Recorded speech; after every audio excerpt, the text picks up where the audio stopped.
members of the Board of Health is Julie. Julie calling in. So we will have 6, with Julie on the phone, we will have 6 members. So we will now convene Julie, can you hear us? as the Board of Health. Yep, I can hear you. Hi, Hey, Julie. Julie. Heal up. Well, I hope you are healing. I'm certainly working on it. All right. Well, we'll start out with item number 1, which is a hearing to consider approving Missoula's amended smoking ordinance as adopted by City Council on March 19th, 2018, so it can be applied extraterritorially shortly thereafter. And Kyla's going to help us. Okay. I have to admit, I can't really see it that well. Actually, it's not like the little, It's like low. down on the. Oh, I just did. Fighters. Okay. So, you can hear it. My name is Kayla Warren. I'm the tobacco prevention specialist here at the county. So again, we're going to go over the smoking ordinance and the recommended motion. So basically just a kind of overview of what we've been working on. Back in January, we proposed some changes to the health board, some recommended changes just to update our smoking ordinance or the city smoking ordinance. And a resolution was signed to make these changes, and we brought that forward to the city council, where we worked with them over the course of 3 months and some other entities, state and local organizations and some business owners, and worked on basically those recommendations. And from there, on March 19th, the City Council accepted the proposed recommendations, or approved them, I should say, which are these bulleted ones. Basically, the amended provisions to make our city ordinance up to code with the state Montana Clean Indoor Air Act law, so it mirrored that. It incorporated smoking or smoking shelter, included e-cigarettes in the smoking prohibitions, prohibited smoking in outdoor places, provided businesses with the ability to prohibit smoking near openings, and then finally it clarified enforcement procedures and penalties. So once that went into effect, or once that was approved, it went into effect 30 days after in the city limits of Missoula, making Missoula the 9th local entity to have Clean Indoor Air Act provisions in their, or e-cigarettes in their Clean Indoor Air Act provisions. So from there, we kind of wanted to make sure that we were able to extend all these health measures to our urban areas here in Missoula. So in order to do that, we are looking at the extraterritorial application, which basically will extend 5 miles outside of our city limits. And basically this will allow parks and businesses, and like I said, in our urban settings, to have these public health standards and to use this updated smoking ordinance. But in order to do that, basically both the county commissioners and the health board need to approve of the ordinance. So, and this is kind of a snapshot of what that will look like. It's not necessarily the jagged edges of 5 miles exactly, but this is the urban areas that I would catch. Out to the Y, parts of Lolo, Tura, places like that. So, yeah. So this is the recommended motion that we set forward, that the health board approved the Missoula revised smoking ordinance as amended by the Missoula City Council on March 19th to allow the ordinance to be effective within 5 miles of the city limits, also approved by the Missoula County Commissioners. So, any questions? So we're first, and then the commission takes it up potentially Second. next week, or when, June? I don't think it's on our agenda yet. I think we're set to present maybe in June, I believe. June 8th. June 8th or Somewhere in the 7th. first week of June. Yep. Okay. At our public meeting, on a Thursday? I think it is on a Thursday, actually, yeah. Okay. And we've also been in contact with the county commissioners as well, telling them that what we're working on is, as this has progressed, so.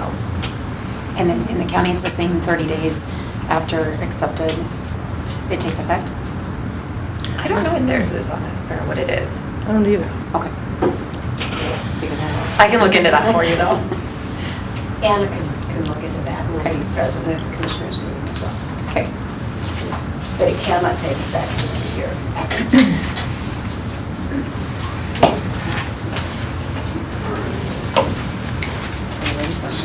So do we have a date in mind? A date that the ordinance would be Well, this is a hearing to consider, so this is our hearing, okay, I'm slow. I read hearing to consider We planned to have our approving. hearing last time. now we're Okay. having a hearing. Right, And I think I know the date, but I'm not sure. I think it's the 17th of May, just in case, On today's date. isn't it? It's Norwegian Independence Day or whatever, Okay. Constitution Day, so I think it's the 17th. It's been a busy couple of weeks for everyone. Yeah, so So, that, I think. I'd make a motion for the Board of Health to approve Missoula's revised smoking ordinance as amended by the Missoula City Council on March 19th, 2018, to allow the ordinance to be in effect within 5 miles of the city limits, if also approved by the Missoula County Commissioners. Any board or staff discussion or comments on the motion? Any public comments on the motion? Seeing none, all in favor, say aye. I, Aye. So moved. So, great. Thank you, Kayla. Yeah, thank you. All right. All right, well, that was quick. So we don't have our April minutes, so we move on to item number 3, which is review and approve the communicable disease reporting protocols and sample transport plan. Lee's gonna. I will introduce Leah as in her new position. You know Leah Hickey from her work as an environmental health specialist many years, and now she's worked under a different position, half-time position, although with the floods, it's certainly not been half-time. For the new board members, the state health department that lets this grant from CDC has, over the years, required documentation that this checklist goes to them, and that is largely because there are boards in the state that don't even know this activity's going on. This, we expect, will be the last time they ask for documentation. And Leah, knowing that some of you were new and she was new, actually sent a lot of policies. You won't be adopting the policies themselves. Is that correct? Right, it's just. But it's for your information. Exactly. Okay, so with that introduction. Ellen covered it. Sorry. That's done. Great. So the checklists, they are used to review the policies and plans, and one of them is the lab transport plan, and so that's reviewing the entire plan. But the communicable disease checklist actually refers to 4 different policies that we have. Those all tie together in our communicable disease plan. They're referenced in there, but the actual checklist is just referring to these policies, saying that they have these basic elements. When you hit escape, you can show your items if you want. Oh, on the computer, on the screen. And you can minimize that window. And minimize that item. And your 2 checklists are the first 2 PDFs in the second row. Here? Yes. Okay, so the lab sample transport plan, that plan describes the different ways that we get different kinds of samples to the Montana State Lab, but then also to some other labs too. And it's actually continuing to be worked on. This checklist right here, all of these requirements have been met, but we found some more things that we want to add to it, just some more resources and some clarifications. But basically, I kind of rewrote this plan based off of the state's template. So I was trying to make it a lot more user-friendly and more based on here's your protocol, here's what you do. So all those things are met in there. Does anyone have any questions about that plan? They're kind of 2 really different topics. I have a question. So, this that we're looking at on screen and this, so this has changed since the last time we looked at this? Yes. Oh, I'm sorry. The plan itself has changed since last year. I rewrote it based on the state template. It was about 85 pages long, and I was trying to reduce it down to more like 10, like something a little bit more usable. And that's this plan? That's that plan right there. Yep. Okay, so this is a wholesale rewrite, like sometimes we get things that have strike-throughs, so we can see what's changed, but that's okay. But this checklist has not changed. As far as I know, it hasn't. We've been in the yes column for several years, I think, on everything. I think when it first came out, we had a couple no's, but we've stayed in the yes column on the Can I just checklist. jump in? So this is part of the DPHHS Emergency Preparedness Contract, and every year we have different deliverables that we have to meet according to that contract. And this year, one of the deliverables was that we needed to look at and update the lab transport plan, which is why we have this checklist. A lot of times, other years, we only have the communicable disease checklist, the other one that's going to come up next. So this one just happens to be this year because it's part of the deliverables. Got it, okay. Does that clarify? Yeah. And Julie, are you able to hear everyone as they're speaking? Yeah, I am. Okay, thank you. Thank you. Sorry, and I guess I could introduce myself. I'm Cindy Farr, I'm the Director of the Health Promotion Division. And so we're just approving the checklist. I read the protocols as well too, but we're just approving the checklist today. Okay. Yeah, so basically the checklist, they've always sent it this way where you don't actually have to approve the protocols, you just have to approve the checklist stating that we met everything on the checklist within those protocols. Okay. And then the second one is the communicable disease reporting protocols. And in the local use notes here, I referenced which section goes to which protocol. But all of the requirements that we met in each of those protocols. And then those are all kind of tied together in our communicable disease plan, which is kind of the backbone of it.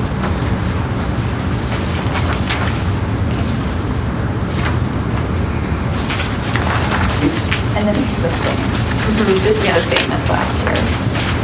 Actually, I don't think this checklist has changed in several years. I think it's been the same for a really long time. No, it's still got that inexplicable black box, right, something. And this will be the last year that we have this checklist. The contract that they've sent for next year doesn't include having the checklist in it, so. So unless they go back, after the next contract year and change their mind, then we probably won't be bringing the checklist to you again. And so no board approvals, not of the checklist or the plan? Correct. Okay.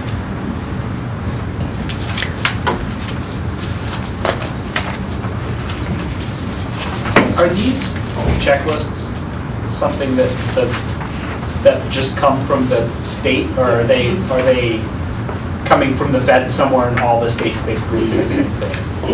Well, the grant uses, I think it comes from the CDC, the information that they have to require. But the checklist. But the checklist itself just comes from DPHHS. And we really were told when they were first sent out, it was to try to get assurance that the 56 different health jurisdiction boards actually knew this was going on.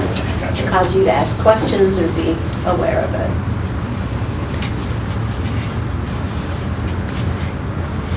So not having the checklist doesn't mean that there's not going to be an annual review of things? No, it was an assurance and a way of forcing it to the board, because if we couldn't turn it in and show that your board saw it and approved it, Right. they didn't know if any of this If anybody information ever was looked going at to it. the board, so.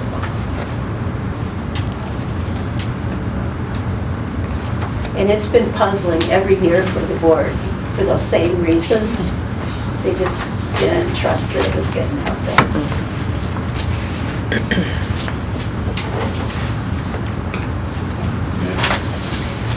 Move that the Board of Health approve the communicable disease reporting protocols and sample transport plan checklists and authorize the chair to sign the checklists. All right, so we've got a motion. Any board or staff discussion or comments on the motion? Any public comments on the motion? All right, seeing none, all in favor, say aye. Aye. So moved. Yeah, Julie always turns into, let's hear her voice. this comes in little by little, so here it's separate. The worst is when you ask the contrary question and then it comes in so late that it sounds like a no vote. So. Yeah.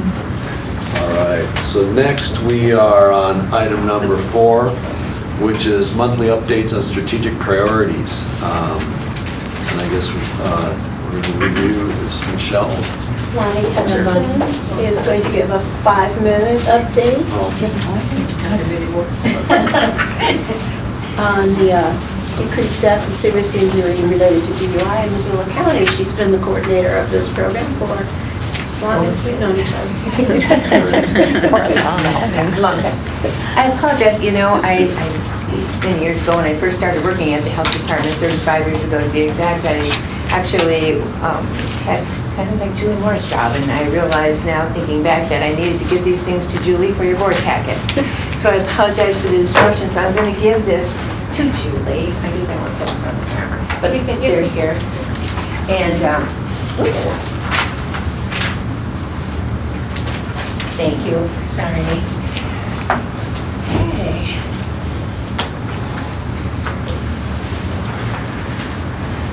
And these graphs were compiled by Christy Shield, and she was telling me this morning that she gave an update to you that included our DUI information, I believe in March.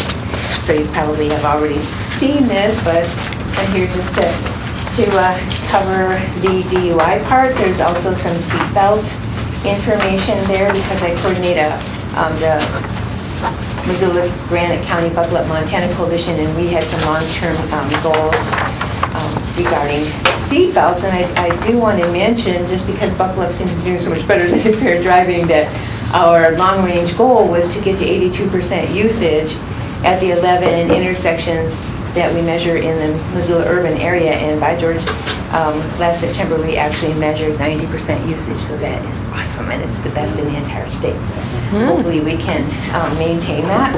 But when we drop down on the page and be looking at our long-term goals for impaired driving prevention, our goal was to reduce the number of impaired driving related injuries that included fatalities and serious injuries to 30. And boy, we started out in that second year, getting to down to 21, but now we're way off the mark. We're at 43, and so that was very disappointing to see. And but with long-term goals, it may take a while. Statewide, we are seeing, because this was the most recent year measured is 2016, but currently I'm involved with a number of statewide groups that MDT oversees, and overall, currently, we're doing a lot better with impaired driving in the entire state. So hopefully we're going to see better numbers here in another year or so when we look at this. And then secondly, to reduce the number of impaired driving related fatalities, our long-term goal is to get it as low as 10. And then here in state fiscal year 13, we were at, I'm sorry, 13. State fiscal year 16, we're at 13 fatalities in our county related to impaired driving. And then lastly, to reduce the number of DUI arrests. And actually, we have managed to do that. Our goal was to get it down to 990, and in state fiscal year 16, we're at 851. You want to be careful what you ask for, because it doesn't necessarily mean we've arrested our way out of the situation or that, this is a good thing. We have heard from the agencies that manpower's been down, particularly with the Missoula PD. And so I don't want to give you the false sense that, things have gotten, immensely better.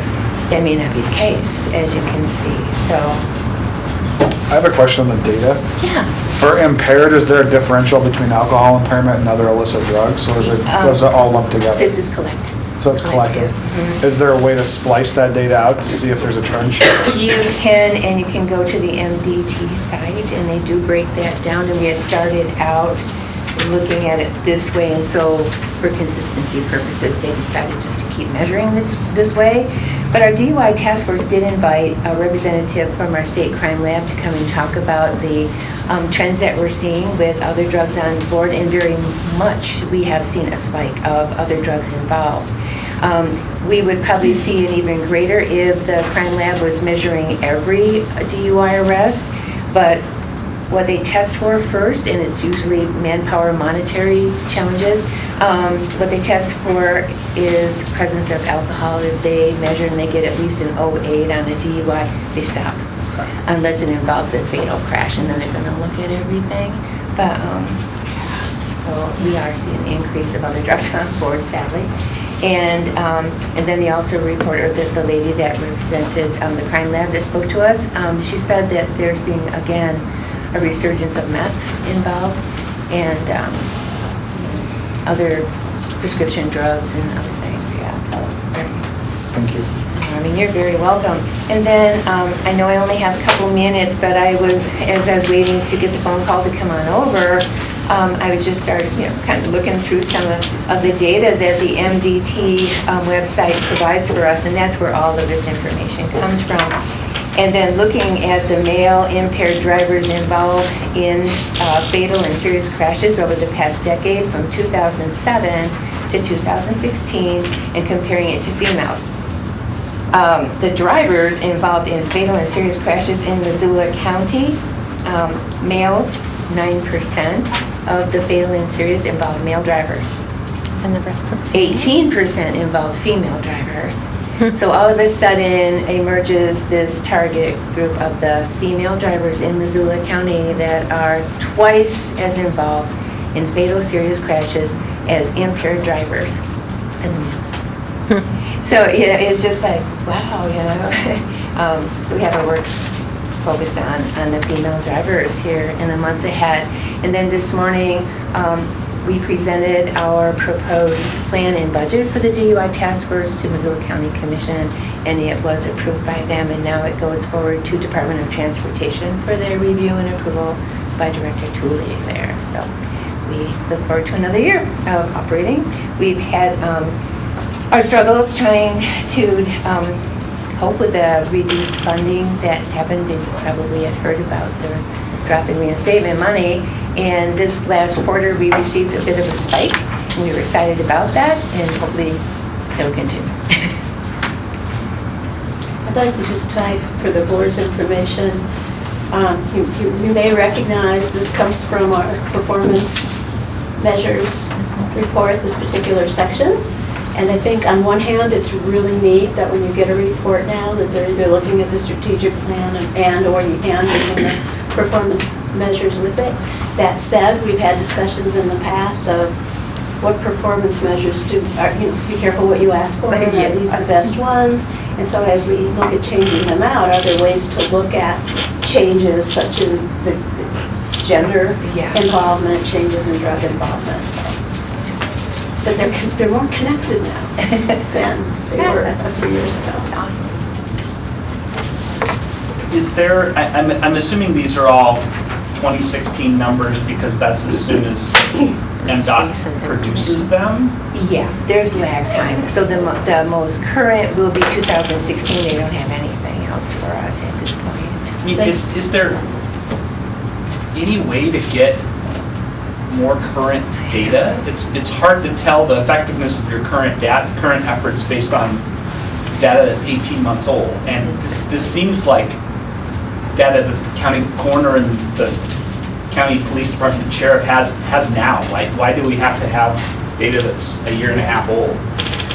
And I think we can reflect and report different data that's not just related to performance management, plus we can change our performance. We started with about 3 measures per. The fatal alcohol, the FARS data, which is a fatal alcohol reporting system, it's just, in order for it to totally land in that particular box, which is one of these measures, it has to go through that. In the past, though, and in the future, we can look at things such as the level of the BAC, of the people that are being arrested. Then, of course, you will still have limitations on that data. because you don't know if they're convicted. So you might say, well, it's kind of great that our average blood alcohol content is going down for arrests, but we don't know if they're going to be convicted. One, is it true arrest data or is it conviction data? Because I know quite a few cases that have been pled down from DUI to reckless or driving while impaired. There's all these new terminologies they're using to actually reduce the apparent amount of DUIs in the community, when in reality it's a lot of plea bargaining going down. So the underlying impacts are still present. Yeah, it's conviction data. Okay, so that's conviction data. Yeah, and that's the part I was going to jump in and kind of help answer your question, is that it is really hard for us to get local data any faster than what goes through MDT, because it has to wait until it goes through the entire court system to determine, like they do the crash investigation and then they have to go through the courts to determine if it was a DUI or if it was a some lesser plea, and then that's why it's so hard to get more current data. And it can be 18 months from when an event occurs and an arrest till a conviction, maybe longer. And if they plea down just so they can get it through the system faster. There's lots of things not showing up as a DUI conviction. Yeah, and we've actually worked with the DUI task force on that for many years, trying to figure out if there's some way that we can get more local data in a more timely fashion so that we do know how effective our campaigns are, and it is just virtually impossible. There are programs and performance measures where we are the primary data collectors. This isn't one of them. So that lag is part of it being secondary now.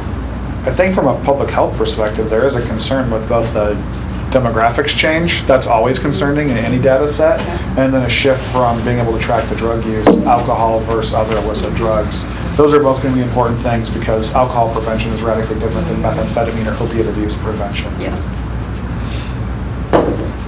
Yeah, and on that note, I should mention that in September, we're partnering with the DUI Task Force and the Forum for Children and Youth are partnering to bring a presentation on drug driving in September. So we're trying to kind of bring those two programs together to look at that because it kind of falls into both of their focus areas. Are you going to have the simulator? No, what we're doing is bringing Andy Duran in from the Chicago area as an expert, on prescription drug abuse prevention as well as marijuana, and he'll be focusing on both and sharing with us what the trends are in those states that have legalized recreational marijuana, I guess to say, and so he'll share with us so that we are more prepared as we approach the legislative session and any efforts to make changes. We'll be able to be knowledgeable about how that's impacted other states that have done so, and it won't be to take a position one way or another. It's just to be informed, and that should be really good. Presentation by him. He came here like 2 weeks ago and we had a 3-hour session with him, and it was kind of like a preliminary where he could get a sense of what kind of material we'd like him to cover and so forth. And I think it's going to be excellent, and we'll make sure that we get word out to you enough many times so you prefer to attend that you can. Is it public? Or it is public. It will be public. Great. Yeah. We probably won't advertise it super heavily in the public, but certainly it's open to anyone. But we will make sure that our legislators and our Board of Health members and our commissioners and our city council members, etc., get invited and are aware of it.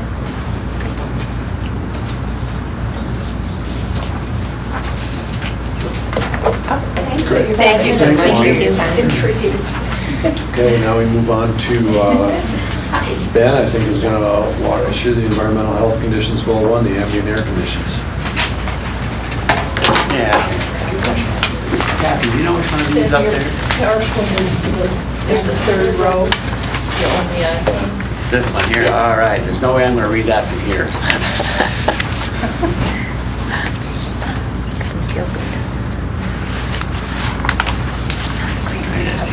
There we are.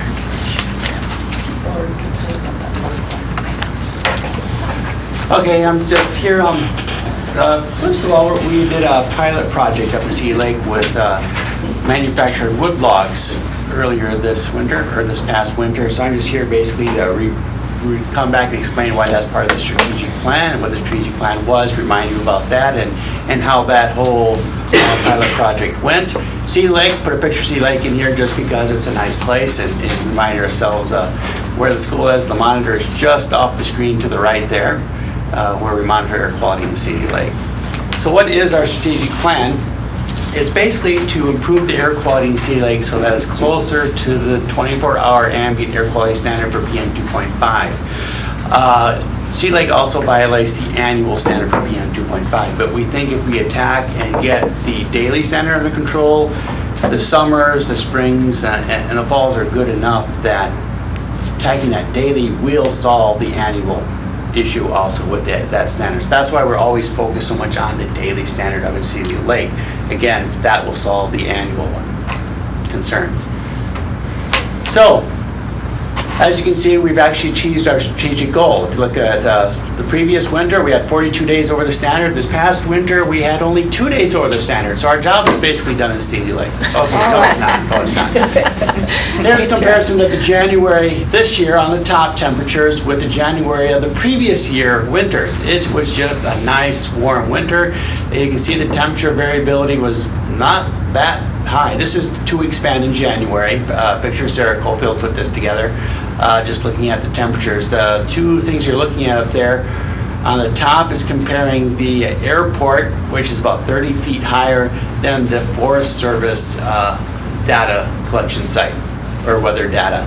The bottom one is from the previous year, and that again is the Forest Service compared with the airport weather station.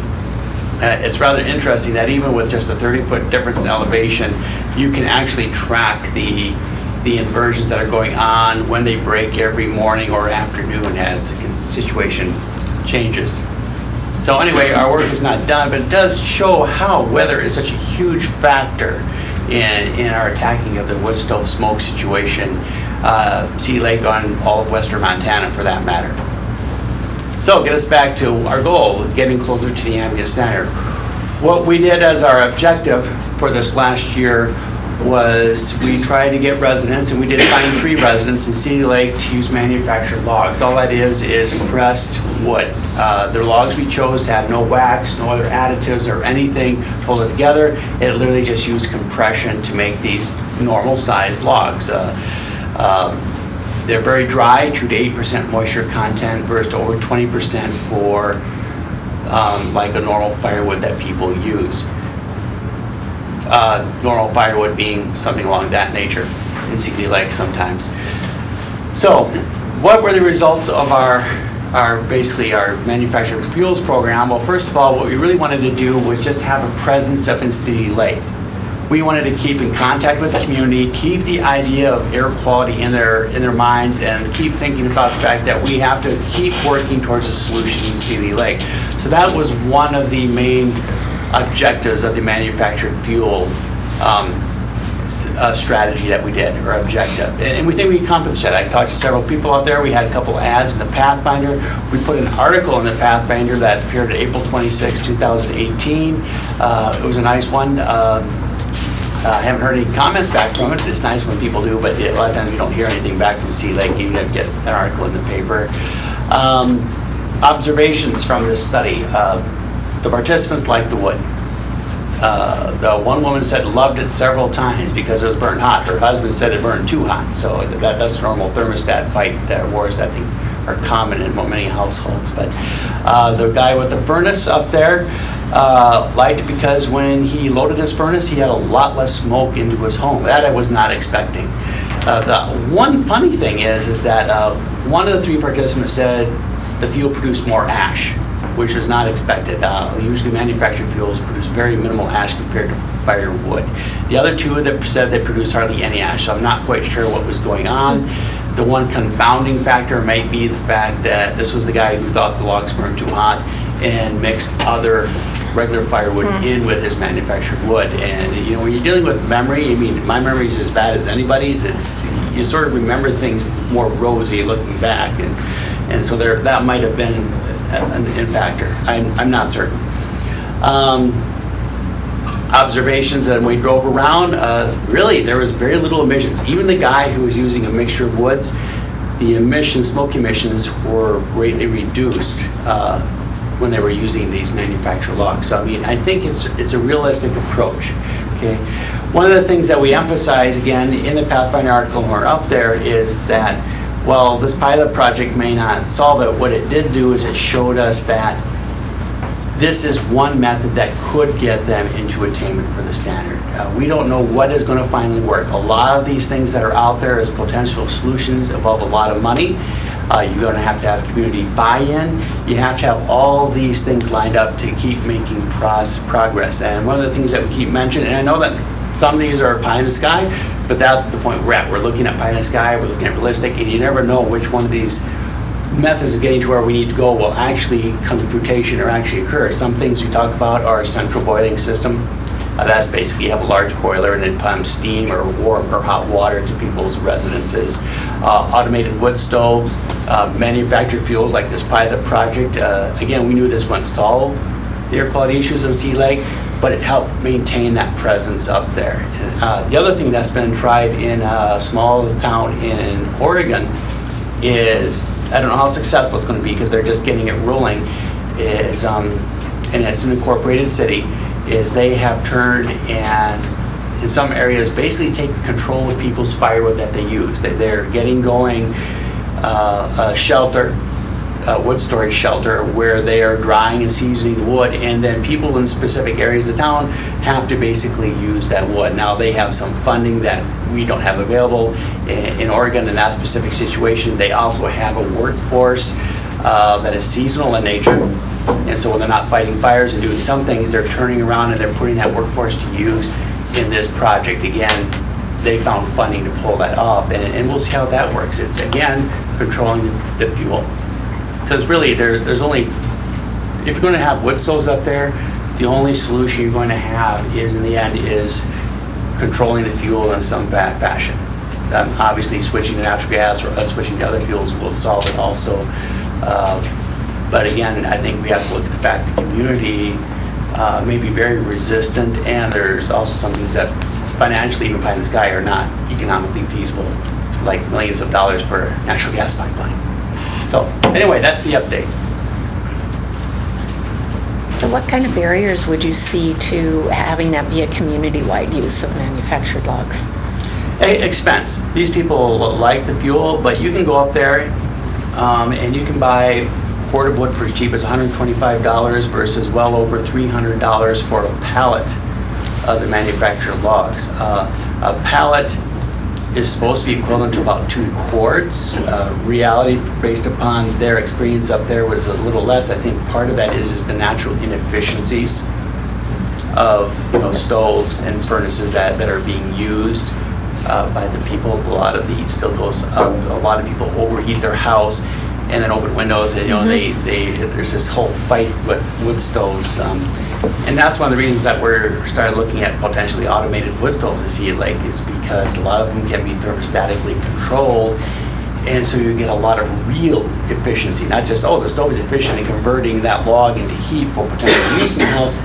Automated stove can moderate how the logs burn, so the real efficiency is also greatly improved.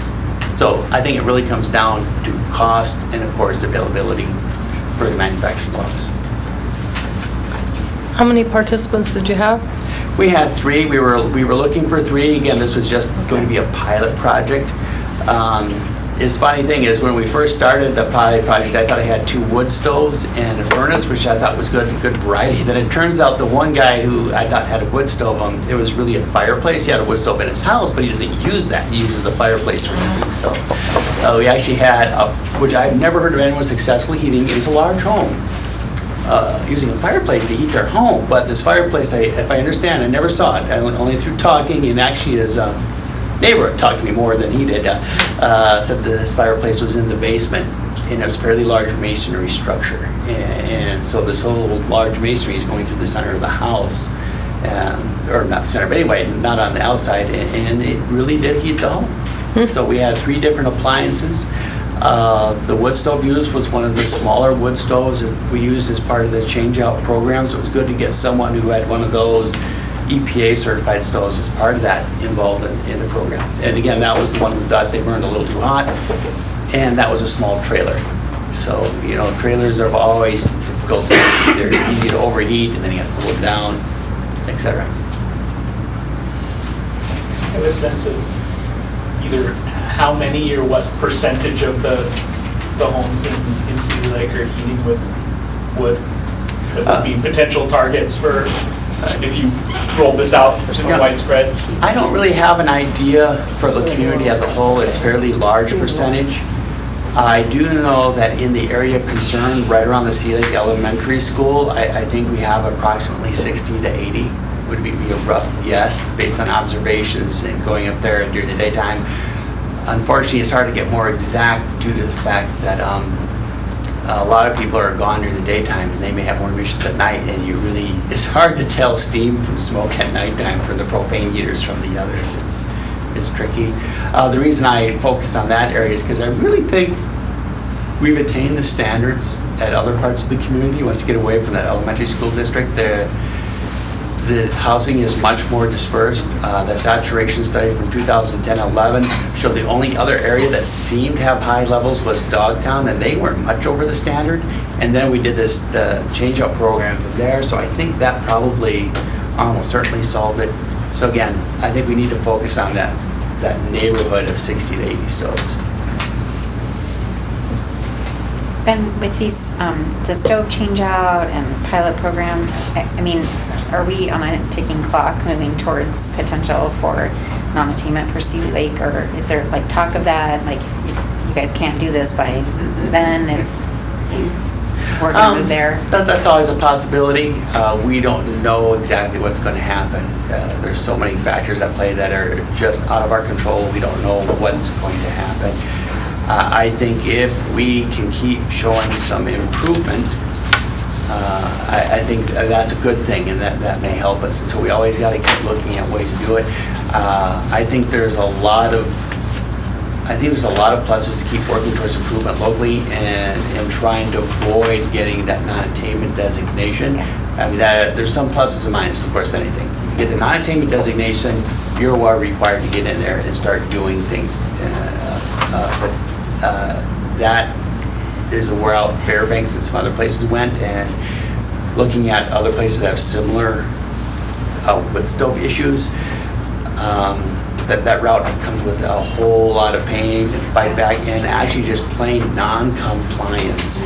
Yeah. And then what do you do with homeowners? It's not like dealing with a business where you can deal on a professional level. It's tricky. I think if you're looking at alternative technologies too, the UN has huge programs to remove particulate pollution in Africa for cooking. And so I think a lot of those technologies are designed for incredibly low cost implementation, like alcohol stoves and burners and heaters.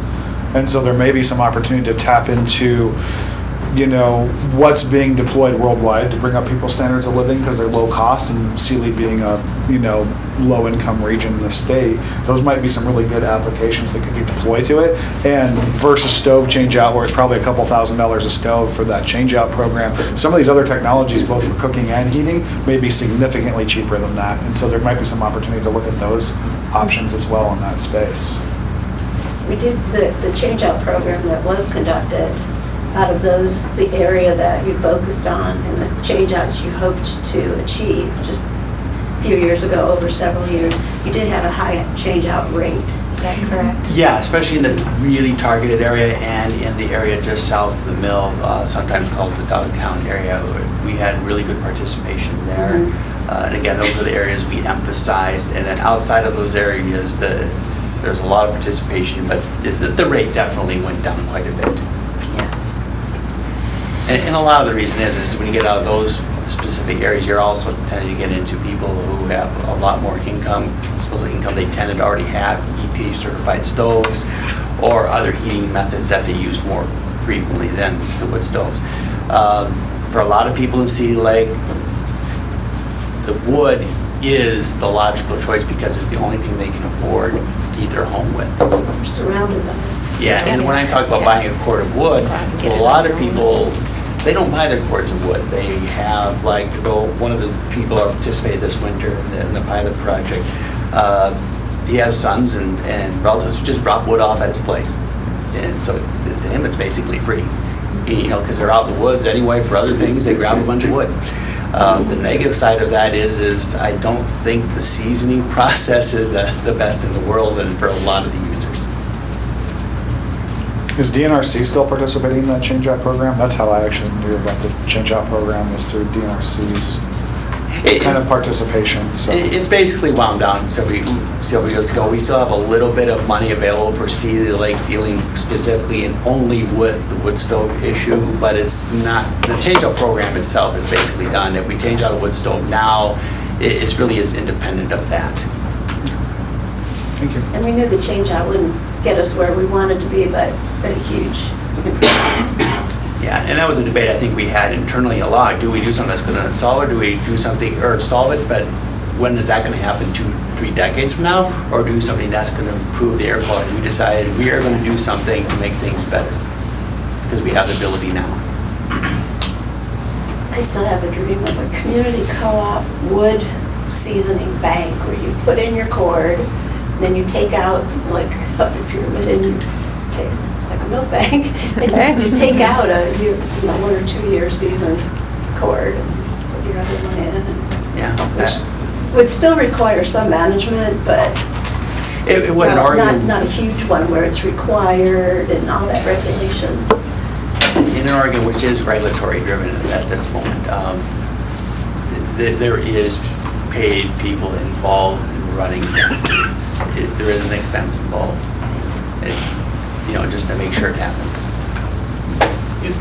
Are there any communities that produce the logs locally? Like, I mean, currently the closest one is in North Idaho. Is that something you could operate on, sort of the same model where you bring the raw firewood, the community owns the machine, they make the logs, and you exchange a certain amount of raw firewood for an alternative fuel? There's things you could do up there, especially with pyramid lumber being up there. If we participate. That is one of our pie in the sky hopes. As I said, we know there's lots of possible solutions. They all have issues, and we're just going to keep going and see which one eventually works. Thanks, Ben. All right, so now we move on to item number 5, which is approved preliminary fiscal year 2019 county budgets for health, animal control, junk vehicles, and substance use. Ellen's gonna walk us through.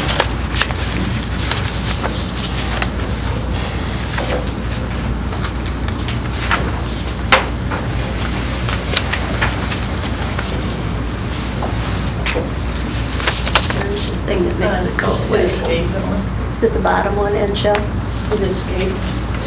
Oh, just escape? Yeah. We already escaped. Yours is already open. I'm just gonna get rid of that one. So yours are all the 4th row? Okay. Man, you're Starting here. organized, Julie.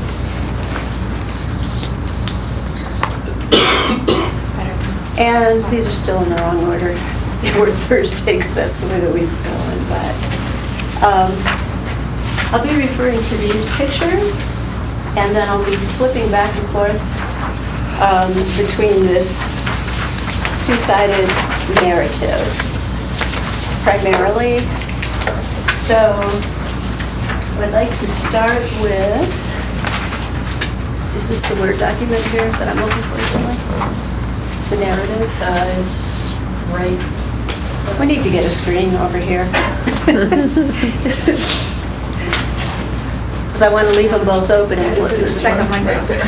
This one? Yep. Thank you. So looking at this sheet, either on the screen or below, we'll just look at the health fund, which is the largest of our 6 funds, and the most complex. And this is, again, just a summary, so we can dive in further with your questions. We had a net loss of 2.85 FTEs, affecting 6 part-time positions due to the state cuts last year. The biggest revenue loss was the Medicaid revenue that you have heard about before, wherein we're losing between 77 to 80% of our revenue, which for about 30 years has been a mainstay of our revenue support. We, as much as possible, we did loss by attrition. We did have layoff and reduction in hours. We're still implementing some of those, but all the people on this fund have been informed.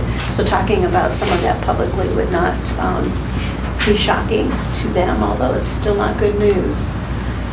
So we early, when we saw what was happening, by mid-year, we lost a .8 public health nurse through attrition by not hiring. When a nurse moved up into management, a .65 public health nurse actually was laid off in the home visiting program. 0.5 public health nurse, we had a net loss of 0.5, but what I did is move that assignment of that public health nurse away from the foster child program into a larger home visiting program.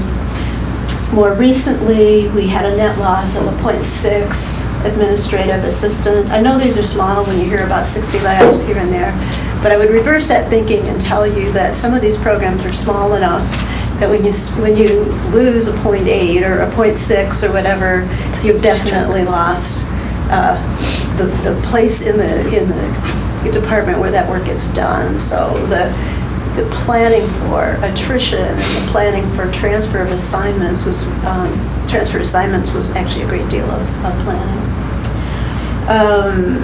So what we did with the .6 administrative assistant, that was actually a position that was vacant to assist Julie Moore, administration, myself, this board, contracts and all of those things. We discontinued that when we realized we still had more to cut since the last time I talked with you, and then reassigned some of the health services, 5 different people in health services that perform administrative assistant functions, and we still don't have that resource actually placed and transferred up into admin. So thank the staff for continuing to get your board packets to you and all the contracts moving.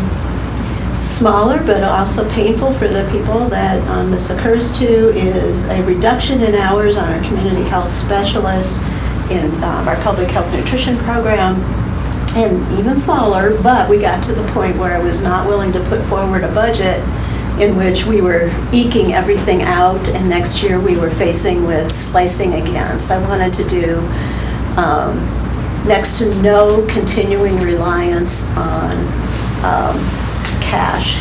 In years where we're healthier, I have used that barometer, so to speak, about how much reliance we have for cash for operations.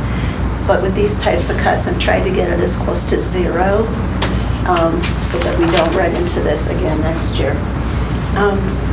So with that in mind, there were small areas in the department where a grant ran short, and I put some tax money toward it to keep it going, to keep it whole, to keep the program going, and removed those types of supplements this year. One of those resulted in more reduction in hours.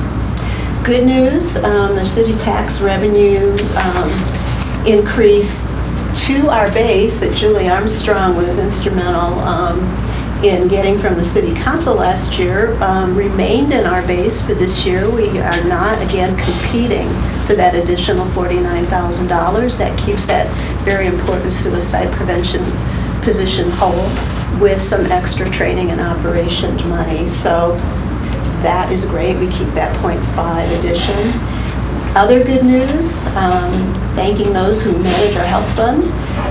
No fringe increases to the health fund this year, so we did not have to accommodate those.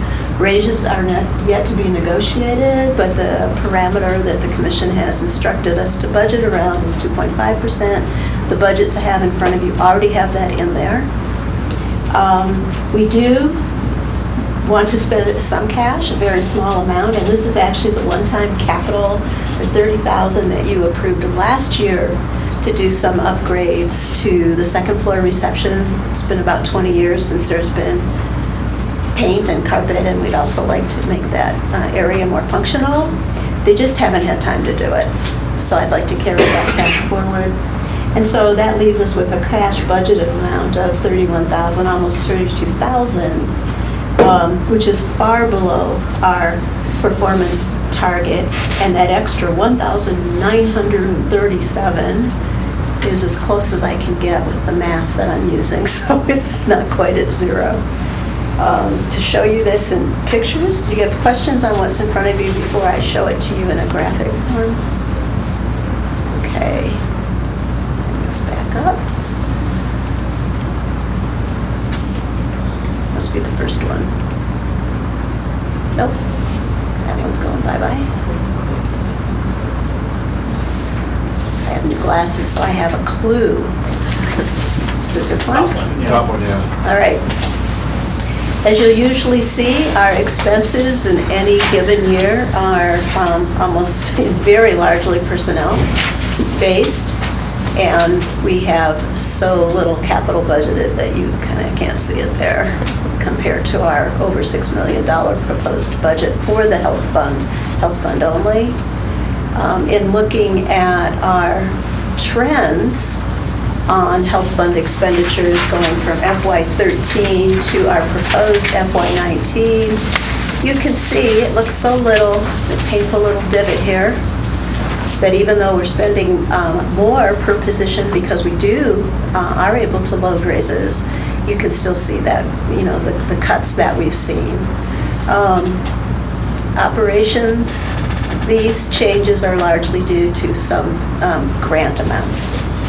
And our capital expenditures continue. This was our remodel year for years. And then we had a capital expenditure. I may not have captured it in this grant. I apologize. Yes. When we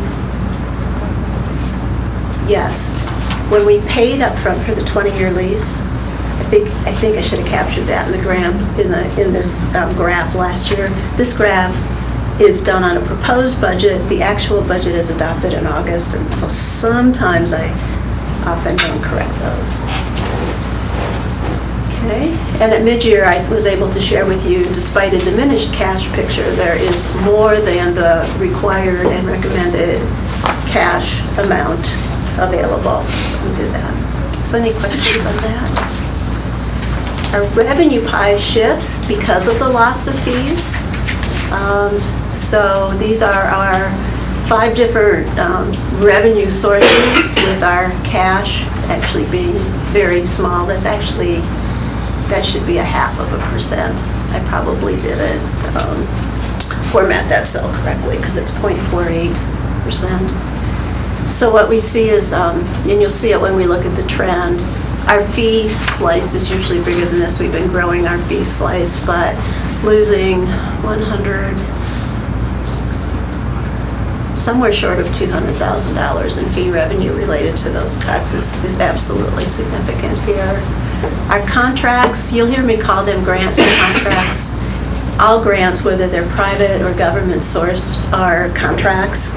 Almost all of ours are federal pass-through state contracts, so I'm just trying to stick with that.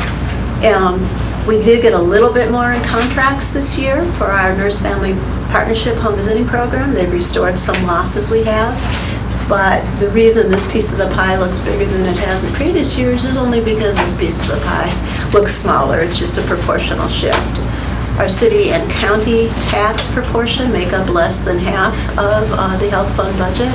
The city is at 1.5, almost 1.6 million, and the county at 1.2. And the difference, if you just look at these 2 pieces of the pie, for those of you that have been following performance measures and some of these issues for years, you know that 3 to 4 years ago, despite a 60%, 40% roughly population proportion between the city limits and the county, the city tax amount was riding closer to 52%.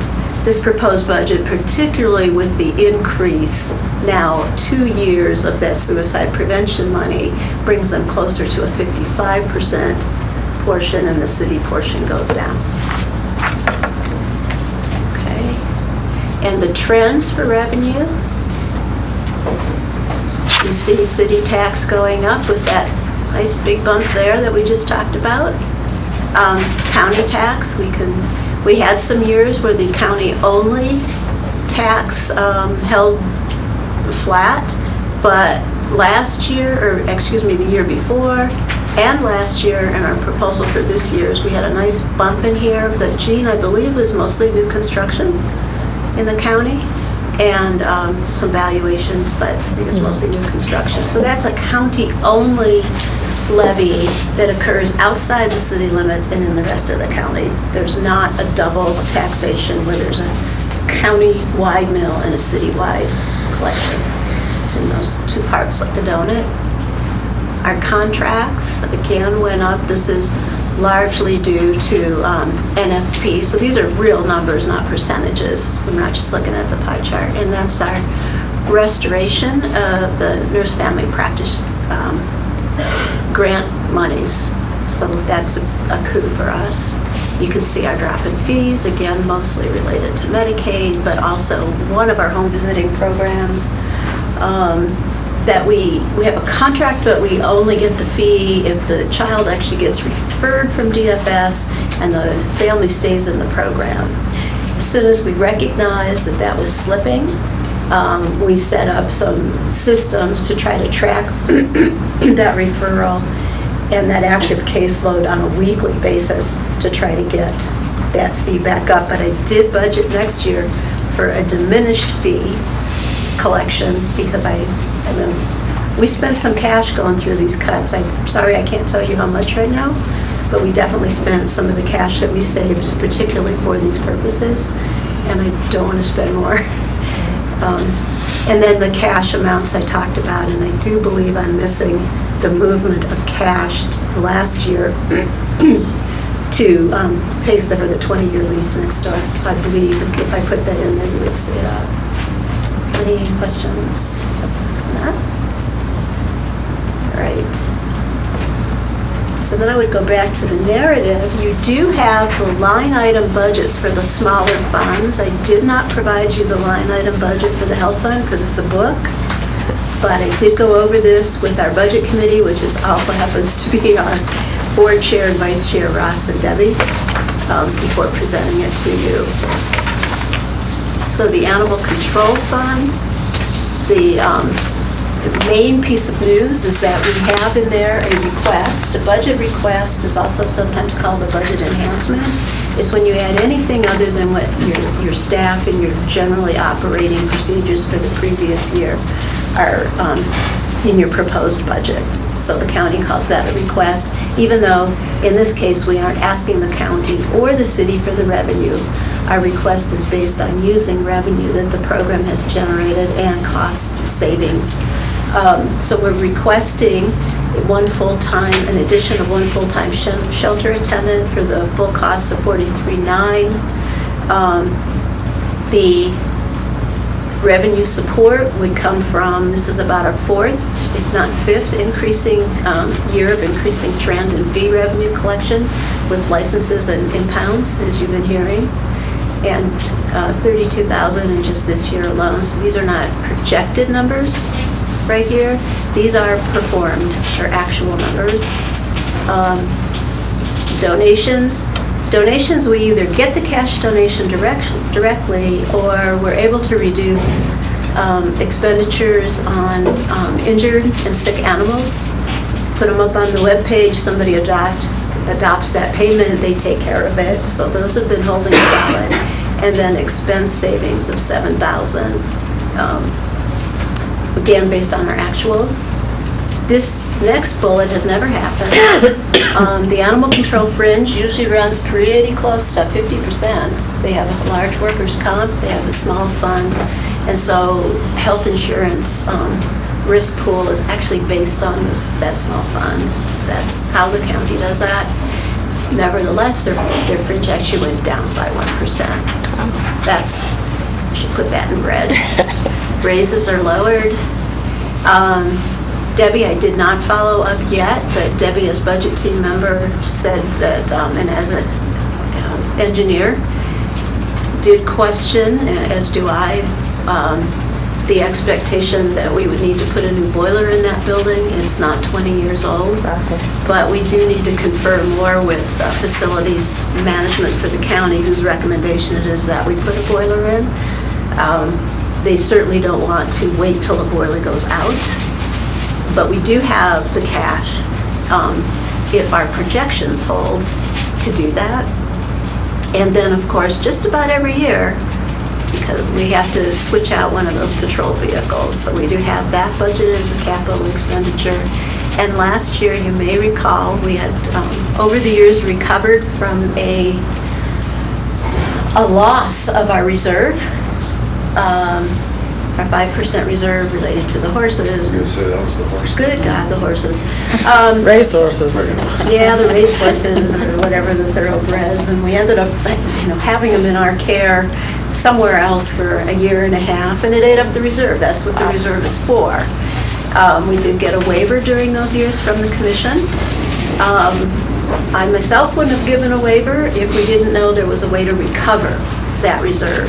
And as we planned, and with the great performance under Jeff's supervision out there, they have more than recovered the reserve. And then last year at this meeting, the board requested, or maybe responded to our recommendation, that we reestablish a capital reserve. So we are reestablishing a capital reserve. This number that we hope to transfer into that reserve is based on projection. That's not an actual. Any questions on that? We also put a new roof on last year. Yes, the new roof definitely went before it should have, and that type of shingle was a problem apparently elsewhere. But it was in trouble while we were talking about, fighting the fact that the shingles had failed, and of course included risk manager, facilities management, and then we had that windstorm and it kind of blew the shingles off, and I think at that point the roof just got put on. Yeah. So. We're self-insured. Self-insured. Water quality district. I think in general, everyone budgets with a slightly different philosophy. Some are, we're generally conservative. Some managers are a little bit more, I don't know exactly what I'm going to need money for, particularly when you're doing large projects, such as we have done with Milltown, and we will be doing with Smurfit-Stone, and you might want to have $30,000 available to enter into a contract with a technical consult. So Peter always loaded that money because it was there for approval. We have moved the budget down more to, I would not dare call it zero-based, but we've tried to take those kinds of things out and get it down to what is actual spending and then planned spending, so that Shannon and all of us can get a new look at that budget. And then, of course, we're looking at the hazardous waste facility. So we just have a collection of minor FTE increases that the budget can support, and the budget can support them. I think I won't read them to you. Little increases in people's time. And it can support it, and it is being presented to the commissioners and the budget team in the county with these funds and savings. We do have budgeted a committed amount of $38,000 that this board would have approved sometime in the last 2 years. You approve capital expenditures for sewer connections. We hold that in a capital trust until, well, it's not really actually a trust. We hold it in a capital reserve until such time that the project happens. So we hoped that Buena Vista Trailer Court, everyone hopes that Buena Vista Trailer Court sewer connection will go through. We have $38,000 budgeted for that. We have, now this is an estimate. This is very much an estimate, even though we have architectural plans for a facility. We don't have the site location pinned down at this time. I think I told you last month we're still looking at sites. But the budget as loaded, if the cash projections hold at the end of the year, could accommodate $315,000 for actual construction on the site. We don't know if that's enough, because we don't have the site right now. The next piece of news is worrisome. The other donations that were made to the household hazardous waste site preparation engineer, and the actual construction, are in hand. They are in our coffers. So the $125,000 that was originally donated by Phillips 66 and the $50,000 donated in two parts by Republic, all that money's in our budget. We always plan to use some of our end of the year cash, and by cutting this actual spending down, you can, or the way the spending is budgeted, you can better see what that cash might look like if you don't plan to spend it on something else. But I received word from the city that they do not consider that $70,000 still on the table. And I have written back to the city, bringing forth other documentation, several pieces of documentation that questions that, and I have yet to hear back on that. So if the city pulls that funding, does that put the whole project in risk, or? I don't believe that it would necessarily put the whole project at risk. That said, my big caveat is, what does the project cost, not just the building, but the site. How much cash do we really think we'll have at the end of the year? We want to be very careful when we project that. I also would say that even if we had to, we certainly we certainly could look at an intercap loan for a difference. Intercap loans are extremely low amounts to pay back. But right now, I am awaiting a response to my response to their response. Ellen, Yes, Julie. did you address that letter to John Wilson? Yes, John Wilson, Jim Nugent, and Dale Bickle. Okay, I And will try to find out. I'm wondering if they thought that their contribution was, instead of cash, if it was in kind, or if it was construction assistance, or I heard some rumblings about that it was site preparation, that maybe part of their contribution would be helping, since they're already out there on site, helping with the site prep. I'm wondering if they thought that was. I can forward you, and I can forward you all how it was relate to me, and I don't argue that it may have been in part, if not all, in kind, but definitely toward the site preparation. It was not talked about here as, with me, is in kind versus cash. Either one would be helpful, but I was told that they believed it was related to the first site, and that the original interlocal that would have looked at the sewer site, that it was related to that. When you examine that and the public record from this meeting, both the agreement and the public record, and the agreement's moot now, the $70,000 is not, nor any sort of amount, is recognized in site preparation on that. And in fact, the earliest record of $70,000 occurs after that site was beginning to look not doable, which of course it became not doable. Yeah, so forward that to me. I'll try and put I will. getting an answer. The $70,000 has been included in the city's annual report to DEQ about their storm drain permit, and that was more recently turned in. So it's in there? It is there, so I did provide those documents, and it's also in another city document that, it is also referenced exactly in that amount. Again, it doesn't say in kind or cash, but it's $70,000 in the PowerPoint presentation that a city representative provided to your Water Quality Advisory Council. And based on not just the 70, but based on the rest of that presentation and related to the development of the stormwater utility, the Advisory Council and staff recommended supporting the stormwater utility, in which this board did. So those are the two documents where it is referenced at a later date, and so I don't have the same history that was relayed to me.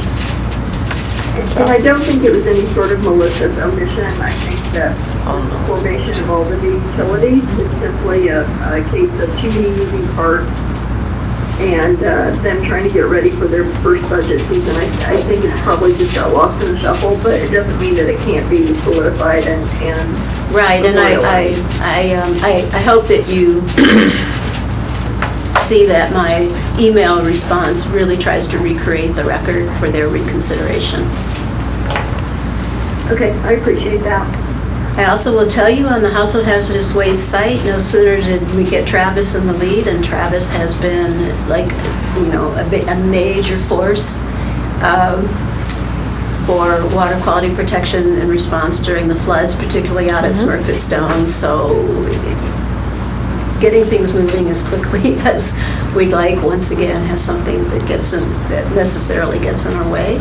But he's all gung-ho about it, and he and Shannon have been visiting with local partners and potential partners and working on site location.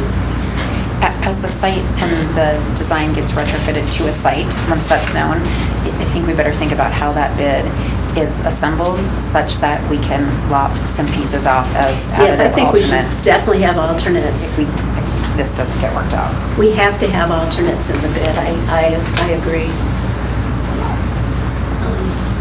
Junk vehicle, if I can get through junk vehicle without Shannon being in town, then I get a gold star in my head. Because she knows this fund now. Junk vehicle, for new board members, the money is given to the county based on the license plate assessment fee for junk vehicles, so it gets to the county. The state distributes it. However, the state doesn't always let us keep all of it.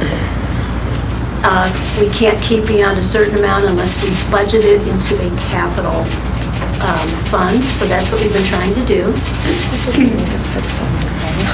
And we don't really get the money or the notice of how much money it will be. I don't know what that noise is. Until, I think it's the speaker. Okay. But I don't know what would be causing the speaker to even be. I don't either. It sounds like it's the ballast in the way for the building. Oh, thank you.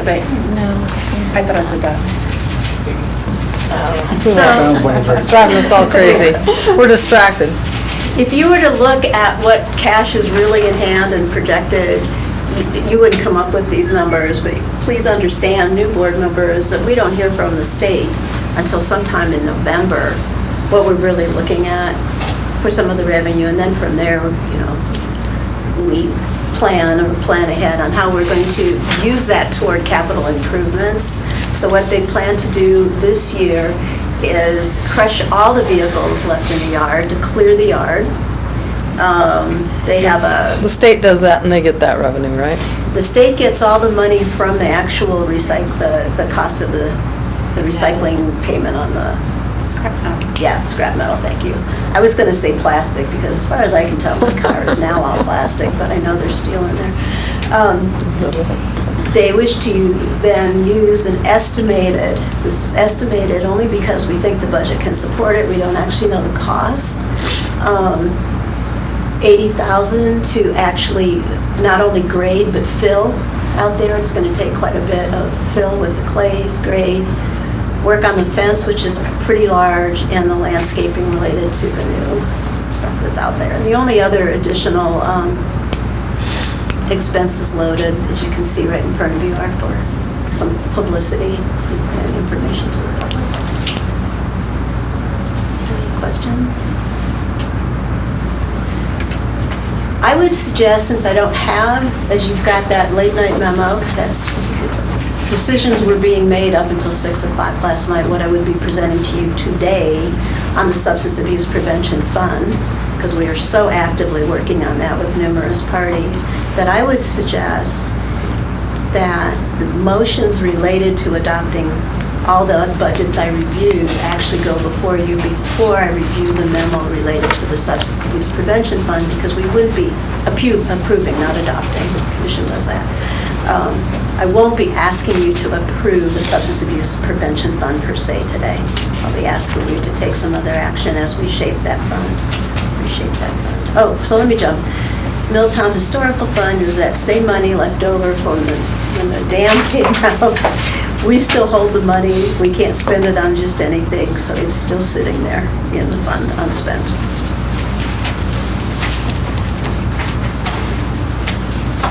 And just as a reminder, you need to be the Water Quality District Board to do the.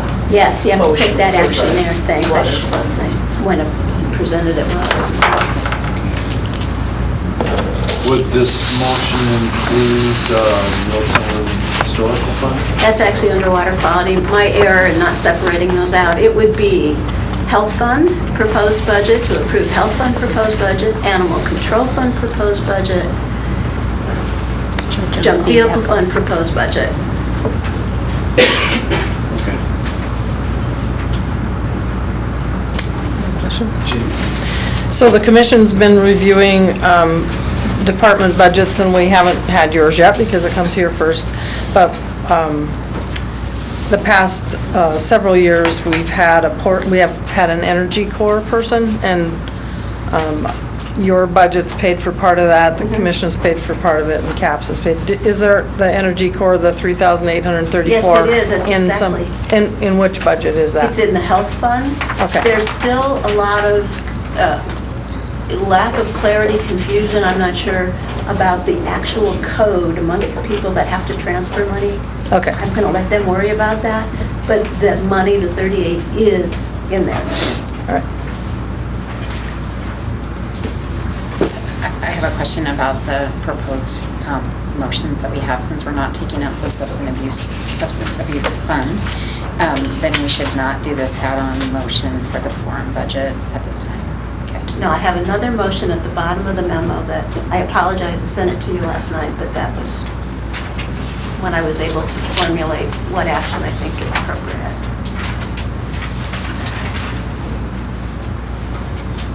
And Julie wasn't here at that hour, and I couldn't have her change motions.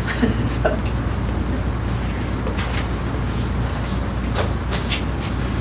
So we just take out substance abuse prevention.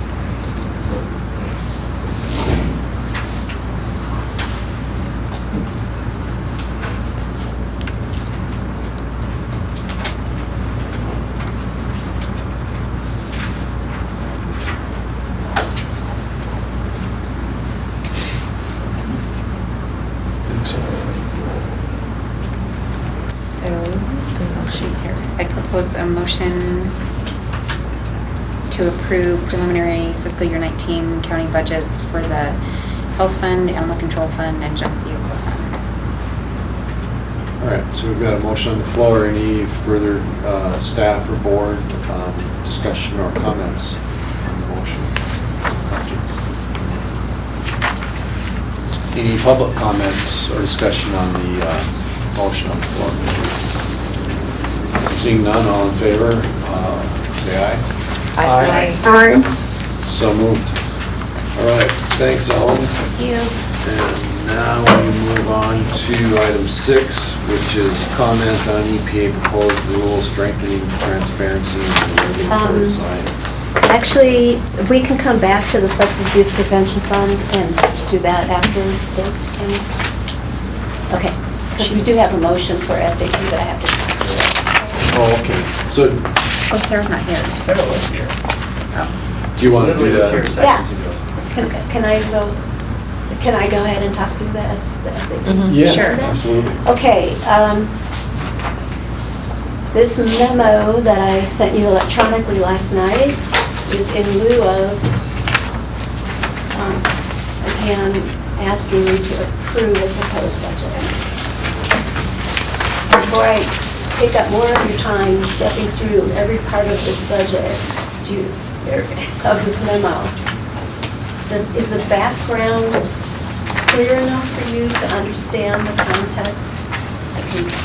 Not that you need a picture, but I can actually draw a picture, you could draw a better picture, but it is a kind of confusing way that the money moves through the county system.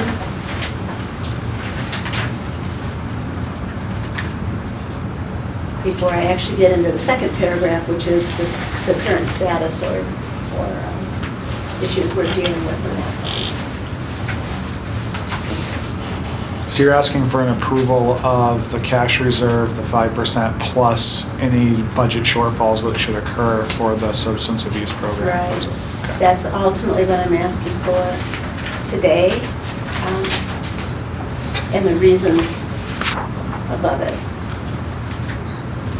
Do you have a guesstimate on that deficit? Like a ballpark? I mean, I think it's in here, but. Yeah. It could be as high as 10. Could be as high as 10. And I can talk more about how we got there. It came- 10,000, I'm assuming. When you say 10, 10,000. 10,000, right? Oh, yeah. Okay. 10,000. I'm like, how many zeros do I It's have to only worry $10, about? I'll get that out of my purse. Or, you know, sometimes it's 10 million, depending on what you're working on, so I just want to make sure I I know. probably wouldn't do that with a memo. I'd probably go long distance or something. I Just could wanna do make it sure. too. Our whole budget's, over 6, so. All right. What I'll try to say more shortly here is, there is a levy called the Substance Abuse Prevention Levy that the people voted in by referendum 10 or 12 years ago, Jean? Not Probably. sure. It's over 10. That mill is a countywide mill, whatever that amount is, I don't have it at the top of my head, is levied by the commission based on that vote, and it is allocated by the county commission based on that vote. And it isn't a growing mill, it's a It's not a static growing number. mill. It's Does like not get bigger. it's like Mills do not. 348,000 or something like that. Thank you. So for 12 years, it's been the same actual dollar amount. To manage that, the whole mill, from a staff level, the county community and planning service called CAPS, which is now in the building next door, they are in charge of managing that whole mill to the commissioner's policy. The grants department. They take that mill, called the SAP, and by commissioner's policy, which has been a long-standing approach, about a third of it goes to what's been called the forum. And the rest of it goes out competitively to a dozen local entities. The number has grown over the years because the need for money has grown over in the requests, but goes out to entities that the commission, through an advisory committee, which Jean sits on, but the commission is responsible ultimately for the allocation of those funds,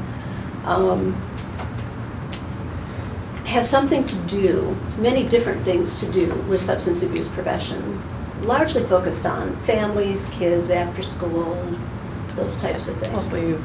So it's not limited to any one type, but they have to have that. About a third has from the beginning gone to what's been called the forum. That's why we call it the SAP money or the forum.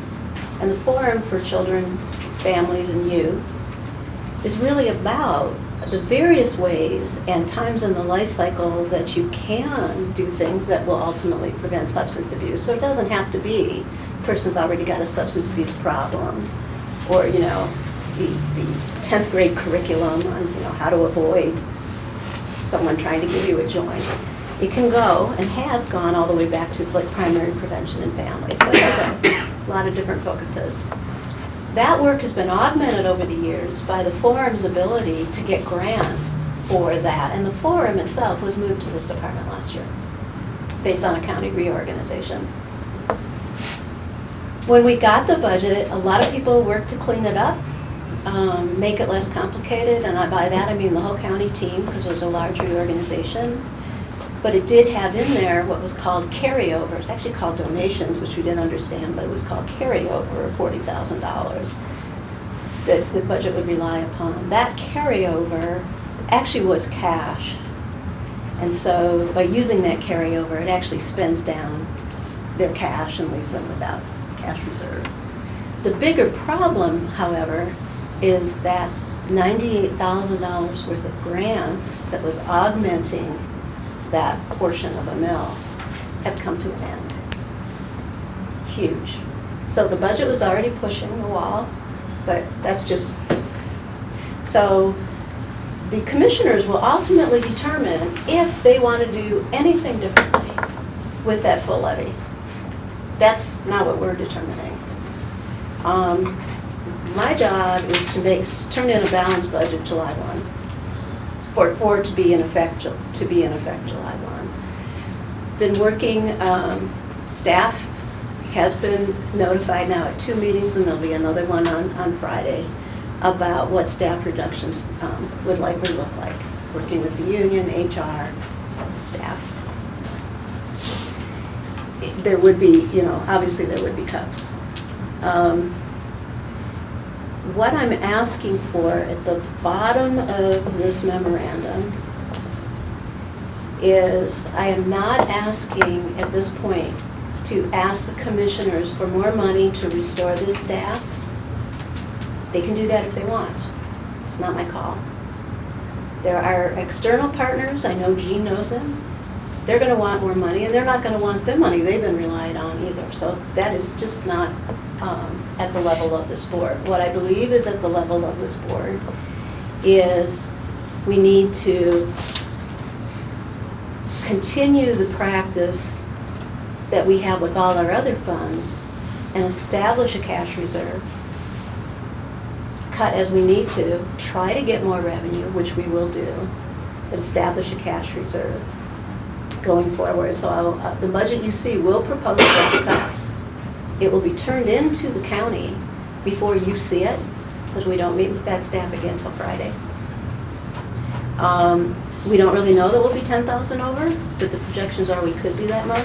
I think the bigger problem is we could be more over next year if there isn't some way to establish a reserve. There's 2 ways for me to establish a reserve in FY19. I can propose to cut staff even further, which I would really prefer not to do.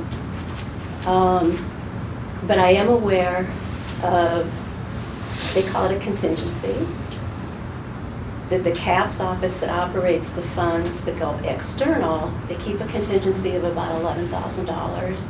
They get the commission's permission to add that to the top or to use it for something else during the year. So they generally keep that every year. I would be requesting the FY18 contingency, the FY19 contingency, simply to have a cash reserve and not cut more forum staff and not have the health fund, particularly with all the cash we've just spent, make up for a deficit or make up for a deficit next year.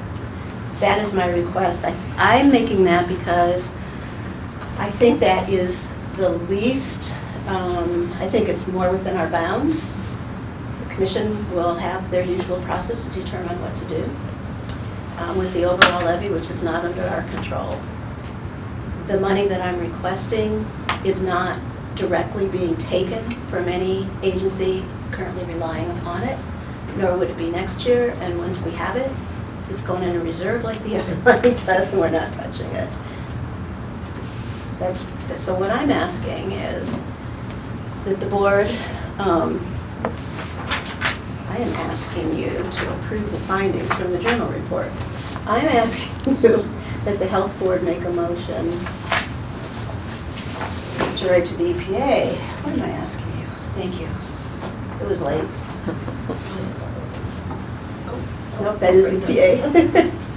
I'm asking the board to make and consider and act on a motion that the FY19 forum budget shall provide for a cash reserve of at least 5%, plus any deficit generated in FY18 without reliance on the health fund revenue.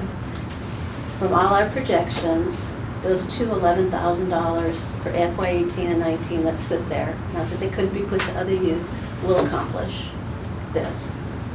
And then I would put those requests into the budget system. So one thing I want to be clear on, so are you proposing to reduce staff?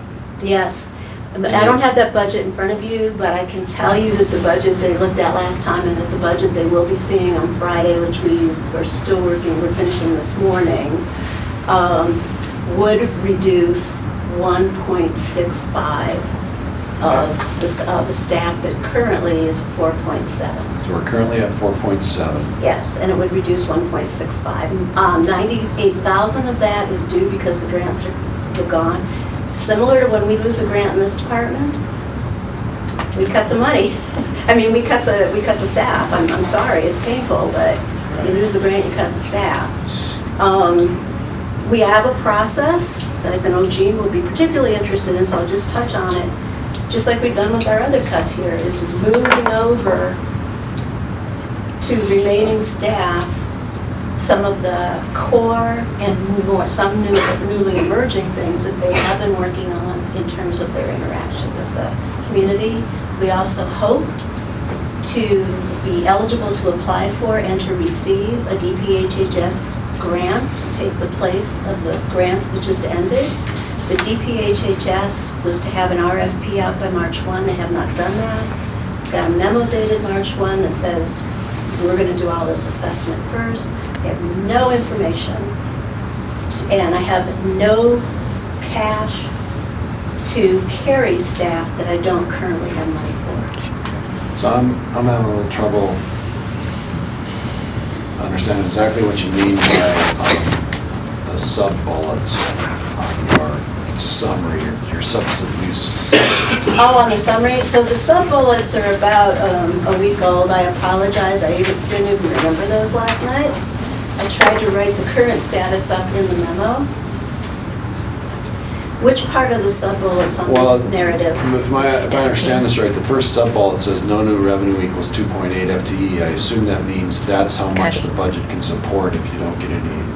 Yeah, but I think that's a tiny bit lower. Because now because if you take 4.7 minus 1.65, that's 305. Yeah. Exactly. Yeah, so it's changed since I wrote that up a week ago. So then I don't know what to do with the next two sub-bullets. Those were just to give you ideas. I'm not asking you. Things could be added back. I am. If we get those grants. If those Right. grants I am come. not asking the board to act on those. Those were to, and that's what our thinking was a week ago, to try to shape this picture for both the staff that are affected, all the other players in the county that have an interest in how this fund moves and who's affected by it, because it doesn't just live here. It's very comprehensively woven into other things.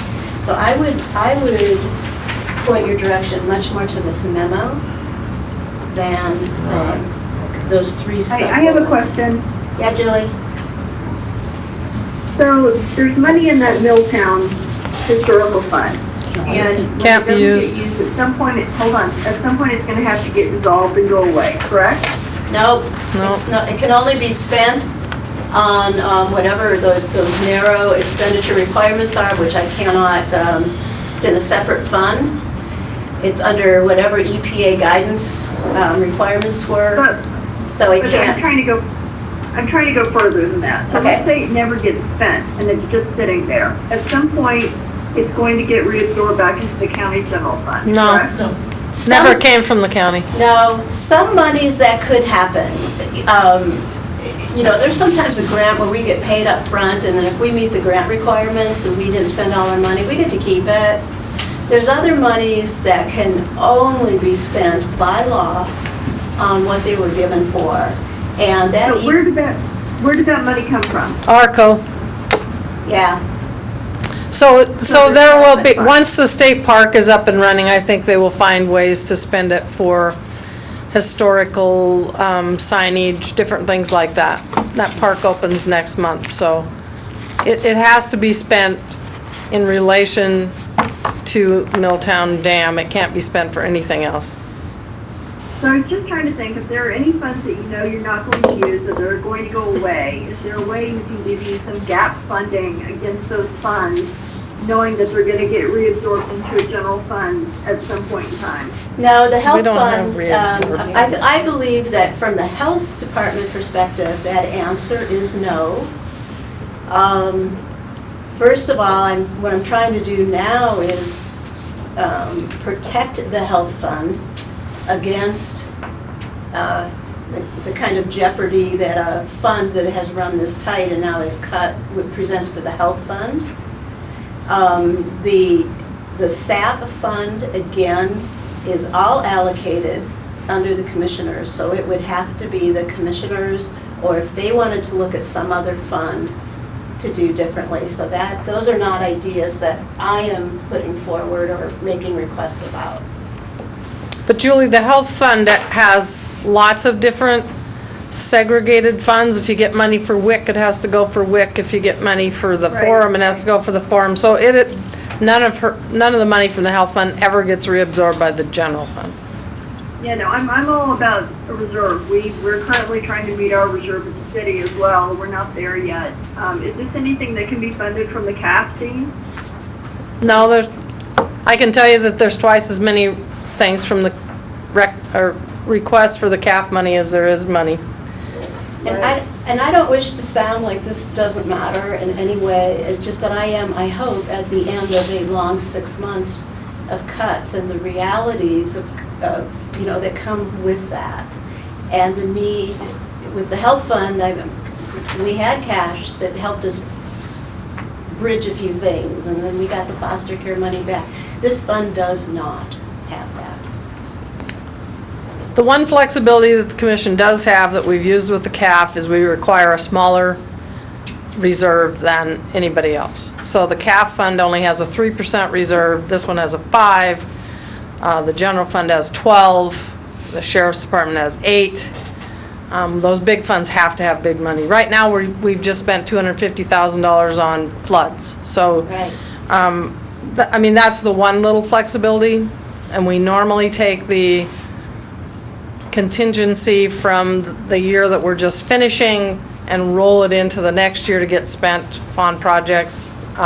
So we know that this request is And I coming. would like to offer, particularly for the board and the commissioners' ears, I did spend a week thinking, oh, let's get a fund, let's get a 5% waiver, let's get a small percent, but one of the reasons, the big reason we're in this situation is, all that money went away. That's not anybody's fault or anybody's doing. We would have loved it if DPHHS could have moved along their timeline and given us an even clue if we were going to get it.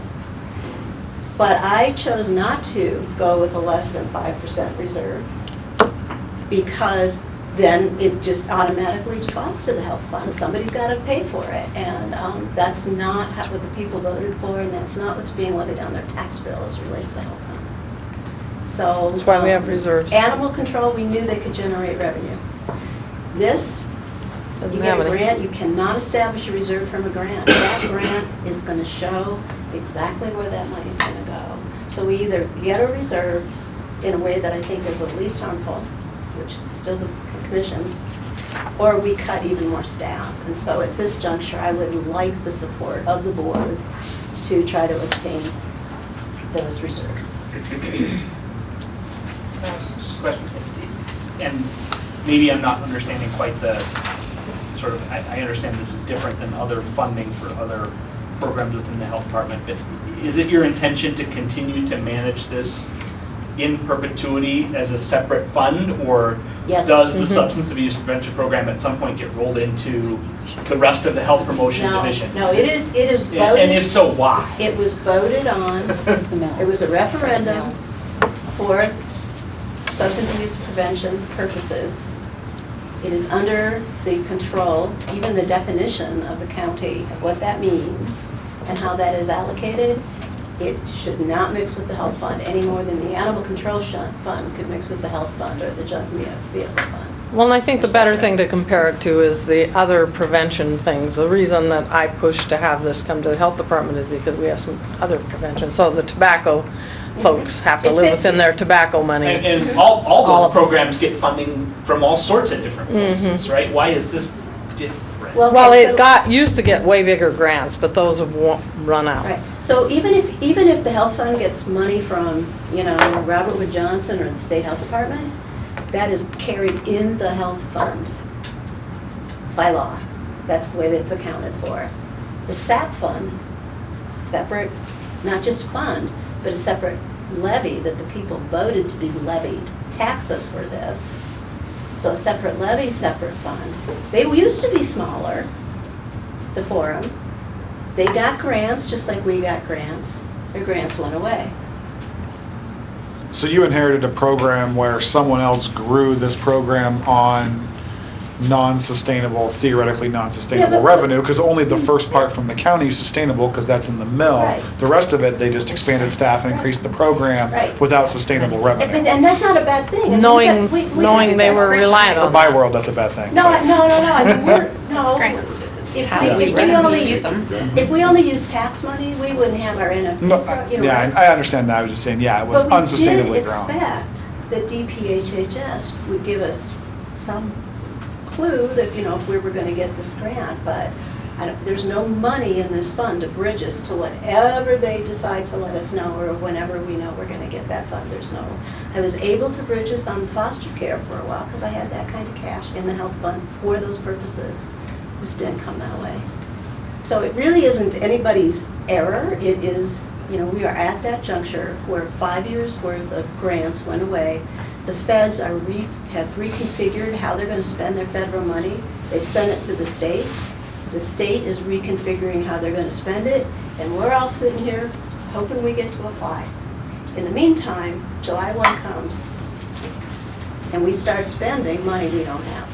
And the forum has been around for 20 years, getting adequate, the grants were just out there. It was a priority nationwide to look on this stuff. So it's just been in the last 2 years probably that we've seen Yeah, it it go gets down. bigger, smaller, just like our health services, our health promotion has gone bigger, smaller, lately big. We get that. We just want to be able to manage it.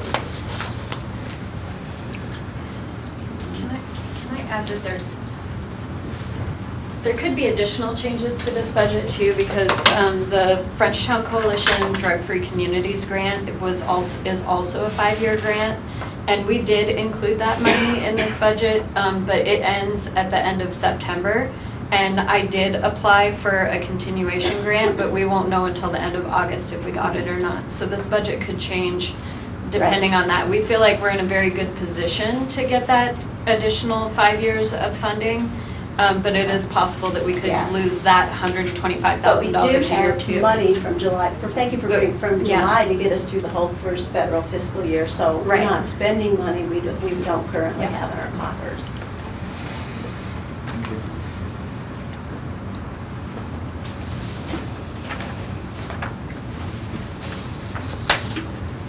I think that what Alan's trying to do is just to say the forum budget will live within whatever its budget, whatever its money is, and not rely on that, not pull from the health fund. That's what she wants us to do. Right, and I chose the 5% because that's usually the policy. And almost serendipitously, the money that may be available would Right. make it happen.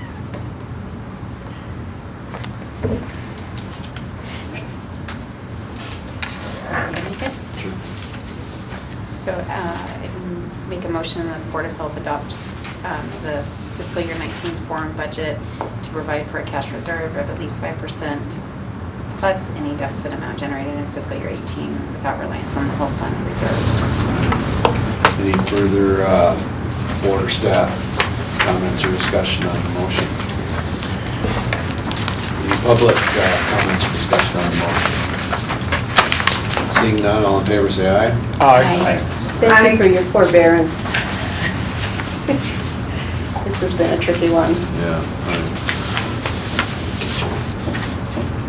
Thanks, Ellen. So now we move on to item number 6, which is comment on EPA proposed rule strengthening transparency and regulatory science.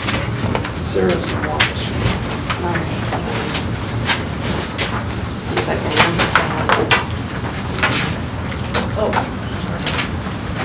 Whoops. Oh, not that one. This log in, Kathy?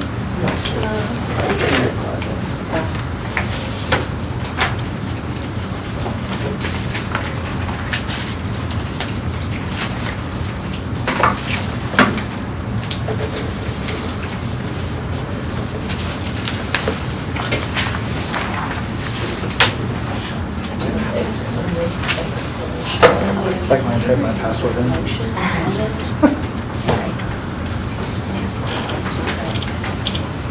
did the same thing. Oh,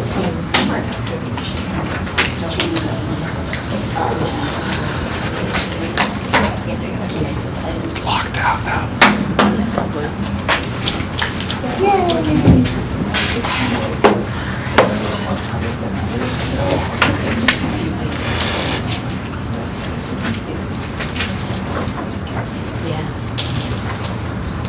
right, thank you, so hopefully with air quality. I'm going to try to keep this somewhat brief if we can. I come to you today to the Board of Health instead of the Air Quality Board because this particular rule EPA is proposing affects all aspects of their emission. I initially brought it to the Air Quality Advisory Council to their attention, and they requested this be forwarded to the Board of Health as a whole. We prepared a letter for you. I do have a couple of recommended edits to it from some information that I've confirmed that I will mention as we get going. So quick background, this rule the EPA proposed a couple weeks ago is based on bills that failed to pass in Congress that are based on the supposition that transparency trumps everything and that EPA should only use studies that have publicly available data sets so that members of the public can recreate the studies and see if they believe them. Now, I'm not against transparency. I think it's great. We work in government. All of what we do is open to the public. But what this proposal will do is disqualify from consideration studies that do not have publicly available data. This includes a lot of really landmark public health studies that were conducted when the people who participated in the study were guaranteed confidentiality. Like just blanket, this will not be made public, such as the 1993 Harvard Six Cities studies, which found the particulate pollution corresponds to increased mortality. Now, those data have not been ever made publicly available, but they have been confirmed by independent analysis of another institution and also by a multitude of other studies that looked at the same topic. There's also a Cancer Society, a large air quality study that had thousands and thousands of participants that were guaranteed confidentiality that would not be allowed to be considered going forward, looking at rules that EPA may be setting in place. There's a lot out there about this particular proposed rule.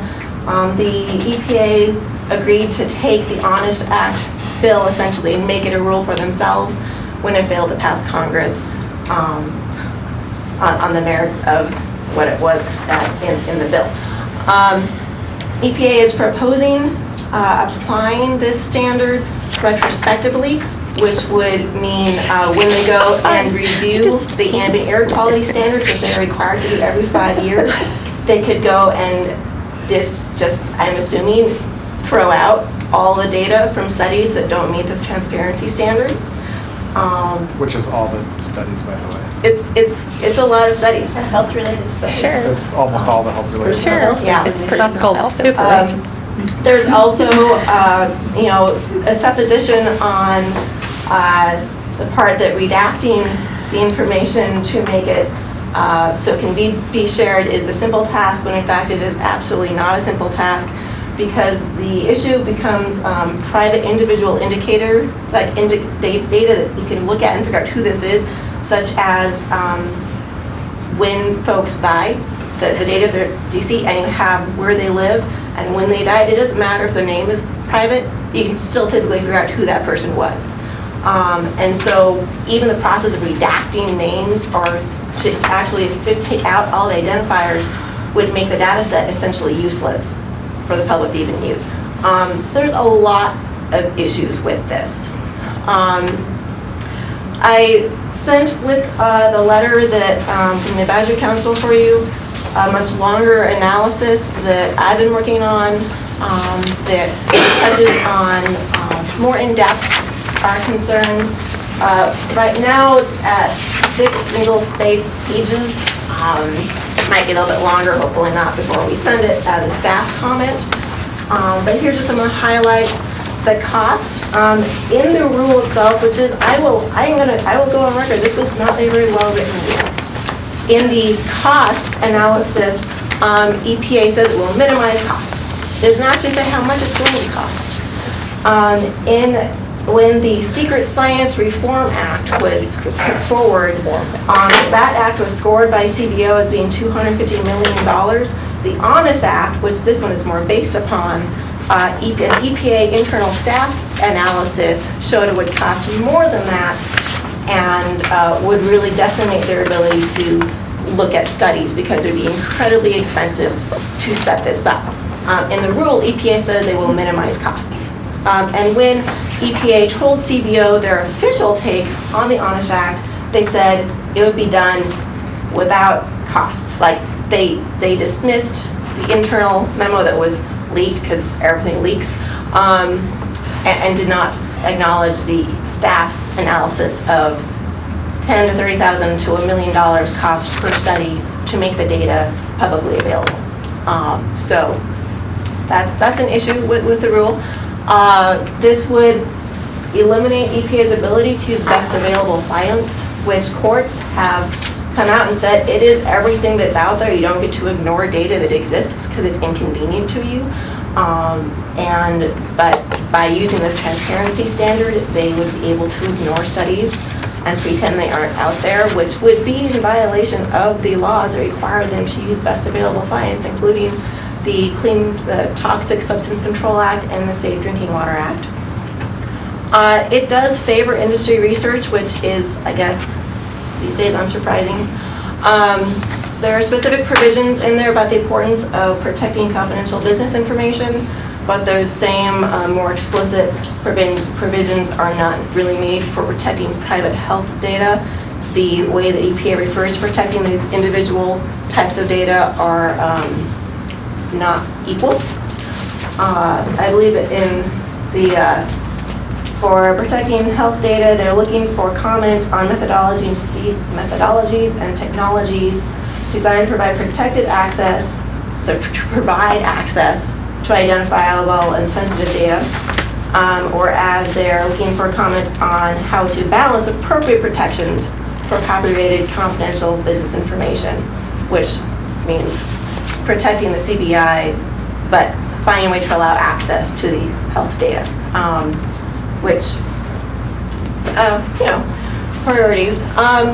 Good laboratory practices is a phrase that came up in studies that they would be looking for and appreciating, and it's not a bad thing. Good laboratory practices, and you may know this very well because your industry is a set of regulatory, really record-keeping practices, SOPs, calibration procedures, very much ticking off all the boxes in showing you're doing what you're supposed to be doing, but it doesn't have much to do with the quality of the study itself.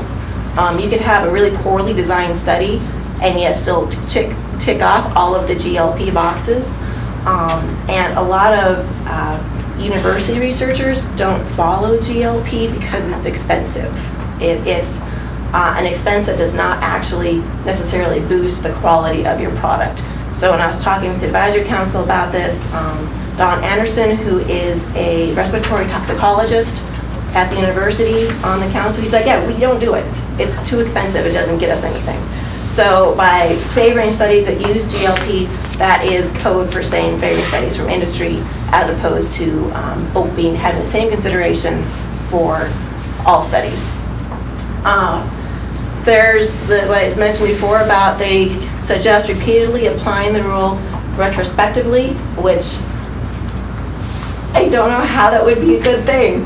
And they don't ever explain how any of this will benefit public health.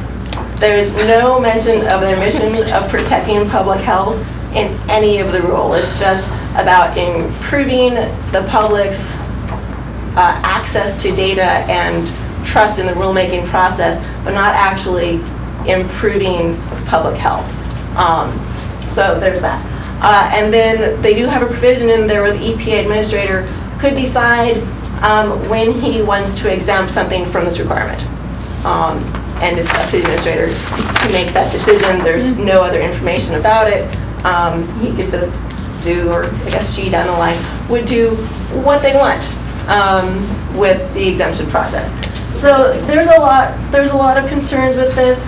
the request for comment was very, very broad and detailed. I don't know if you had a chance to read the analysis.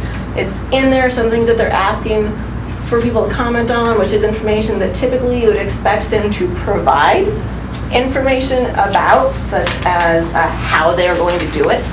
They want to be told how to do this. And I don't even know where it went. It's not a very good rule. There's a lot of folks submitting comments on this that are basically asking, their preliminary comments are, we need to extend the public comment deadline. This is the shortest timeline you can see. No major EPA rule is ever a 30-day comment period. This is a 30-day public comment period. There's not time to do a very in-depth analysis or even really respond to all the things they're asking people to respond to. So a lot of groups are asking them to extend their public comment period. Clearly at this point there's been no indication they intend to do so. So I support the efforts to get them to extend it, but I think it's also a good idea to get in a comment without just assuming they're going to extend it. The public comment period is May 30th, so that is coming right up. So in the letter that you have, I do have a couple of quick edits that I would propose before you choose to adopt this motion, and we could recommend like as edited or something such as that in there. First off, when I was first going through and reading as much about this as I could, I wasn't able to find all the primary sources, so I was relying on a lot of news articles and other analyses. I have had a chance now to go back and find more of the primary documents, and so toward the end of the letter, where it has the proposed rule closely mirrors provisions of the Honest Act, which the Congressional Budget Office found would cost upwards of $250 million. That $250 million was actually for the Secret Science Reform Act, which preceded the Honest Act. In their scoring of the Honest Act, I would change it to quote what I found in their actual document about the Honest Act itself, a few million to more than $100 million per year from 2018 to 2022, which is how they score the Honest Act for complying with it. That whoever put in the $250 million was summarizing someone else's summary where they got, I think, their primary sources confused. So I would change that to say the Congressional Budget Office found would cost a few million to more than $100 million per year from 2018 to 22, and quote it directly from that CBO analysis. And then I would, I guess I could pull up that letter, that would probably be helpful. There's an excess 2 that I would take out from the bullets.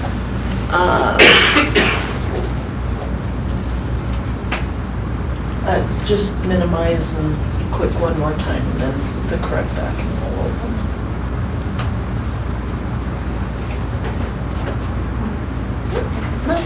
Is this one? Yeah. Okay. This is an excess 2. I would take that out. So we would change this sentence to what I said, and replace it with what the actual quote from their Honest Act analysis, and then delete this too, and then if you have other edits, we can add those in.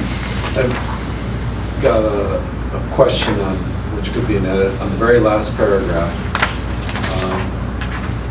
This paragraph here, on the second sentence, I get confused reading that sentence. Arbitrary decisions about what is and isn't admissible for regulatory review do not serve the public or alter facts. I have a hard time reading this. It's not the most well-flowing sentence. It comes out of editing as committee. Sometimes it can be tricky. I get that they don't serve the public, so do they not? That'd be a good place to end Yeah, it. just end it. Yeah, okay. That makes sense. Or you could say, and become alternative facts. Yeah. Fake news, you mean? There are no such things. So are we putting a period after Yeah. do not serve the public? So yeah, just Striking or alter. just strike or alter facts. Got it. Good, yeah, that would, then I'd understand that. I would agree with you. I have a suggestion too. A couple of the things that you said, Sarah, I think that maybe the first sentence even leading in with something about, we are confused to see how this will improve or benefit public health, which is your charge. And then, and I don't know how to say that in a less smart alecky way, but the last sentence there, I think that we should end with, and Congress agreed and did not pass, and again, say that over here where you talk about the Honest Act. I mean, I think we should reinforce that a couple times. And then I believe we should also copy this letter to our delegation. We've written them several letters about EPA, but they need to see this is silly, and they're just putting in a rule that they didn't even pass themselves. So overwhelming. I've been on 2 calls this week in the morning about this exact thing. So the bio industry is completely against this entire policy because it's entirely founded on sound science, which requires university-led data. And then the other one is they actually have no intention, from what I heard on the last call I was on yesterday, of actually allowing any funds to flow through updating any of these things. So it's not going to cost them anything because they're not going to release the money to redact the documents. So it sounds like they have no intention of even allowing any studies to be allowed to be used or providing funds to modernize the study and redact them to allow them to be used. So if there's no funding being scheduled, it won't matter. So it won't cost anything because we're not going to allow anything to be modernized. It's incredible. So would it be permissible to use this information to put out to the public in some form? Can I take that and just like spread it around? For the staff analysis, I would like to have a chance to update a couple things and make it as accurate as possible and get those primary sources cited in there. Could you Which get that I'm to very me happy then? to do so, That would be yes. awesome. The Air Advisory Council did request you consider releasing this to the news media as a potential op-ed type thing or to create a story to get more information out as well. Sarah, is this the only letter that's under consideration? Air Quality Advisory Council does not have a separate? Correct. With this one, it was because I have the staff analysis letter going out, they just wrote one from the board. Okay, thanks. I had a little bit of influence on that too, because logistically, it didn't really need to be air and health, and it's just a matter of getting it here. Okay. Yeah, when these are done, everything's a public document that comes in front of this public board. It's just. And they were already linked to our meeting, right?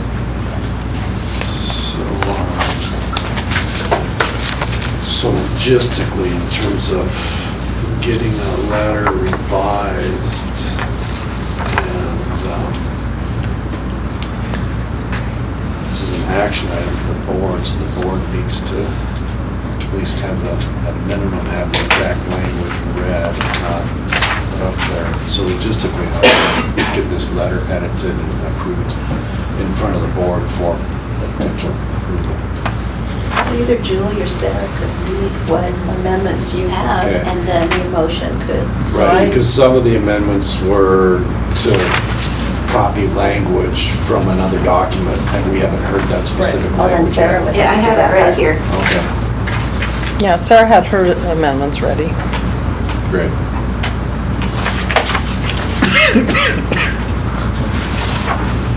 Okay, so I have, if you'd like to see, I can actually type it in there. I think that'd be awesome if it's Yeah. not cumbersome. It'd be the So what we would do is,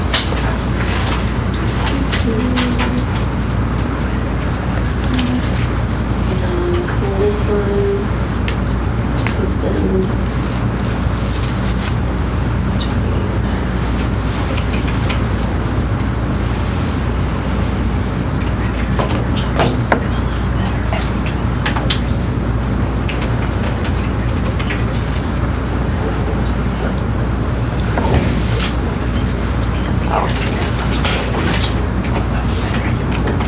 replace the hydrograph for the cloud projection. It's getting better. Sorry, I'm disrupted. So what's the revenue? Major flood. So you've got flood, minor flood, major flood. And that's the flood level.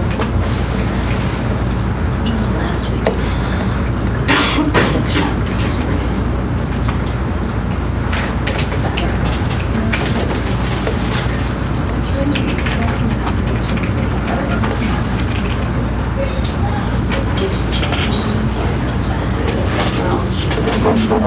Good.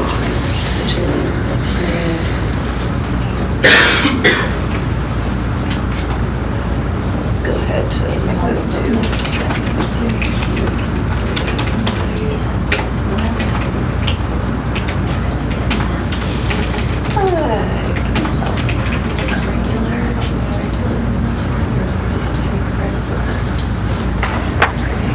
And so that quote is from the Honest Act?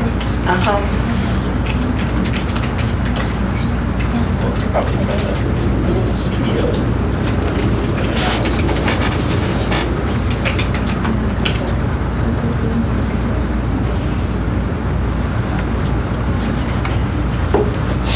Yeah, so that is the actual, pulled directly from the CDO's summary of the Honest Act.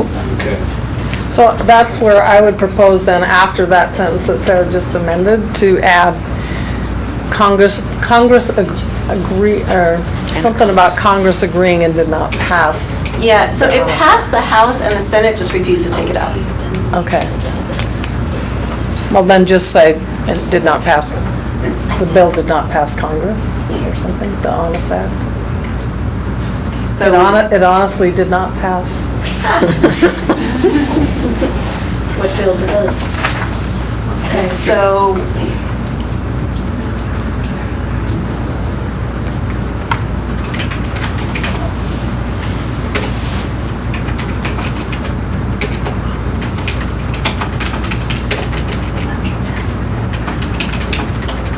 that? Yeah.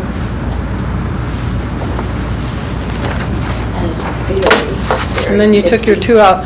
So I did come up with a different way to say what I was trying to say smart. On the first, very first paragraph would be, you could add it in a couple places. You could either add it after the second sentence that says, or at the very end, I think, just to add, and will not benefit or improve public health. So it'd say, we're concerned about this rule weakening and therefore undermining essential public health protections. Well, I guess that's just kind of redundant, isn't it? That's the same thing. I guess you got it. Okay.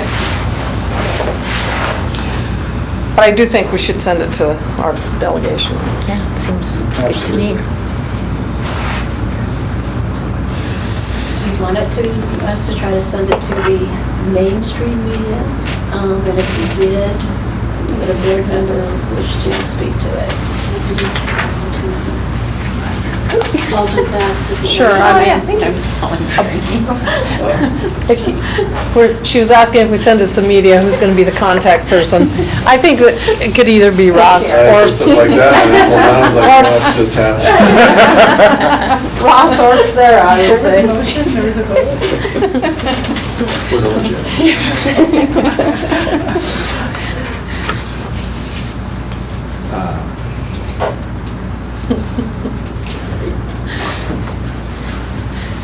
So where are we? No, I've been laughing, so I forget. I'd like to move that we approve Ross signing off on this letter as amended. And that we send it to the EPA for their comment period, but also to our congressional delegation. And the media. And the media. And media? Yep. Any board staff comments or discussion on the motion? Good job on short notice. Yeah, no Yeah. kidding. I was good just doing this for a couple of days. I know, we've had a short notice week. Yeah. Any public comments or discussion on the motion? Seeing none, all in favor say aye. Aye. Aye. Sounds, So moved. Thanks everybody. Thanks, Sarah. thank you. And then as far as the logistics of actually signing the letter, Julie, what should you and I work out? Well, since you have amended it, if you can just run and print 2 copies for me. Yeah, this is saved to the C drive, so let me just save it to the C drive, and I can go on Bella Tinker. Okay. Oh, this has so many options. Okay. So basically, we can get that done before I leave today? Yep. Great. Might as well get her done.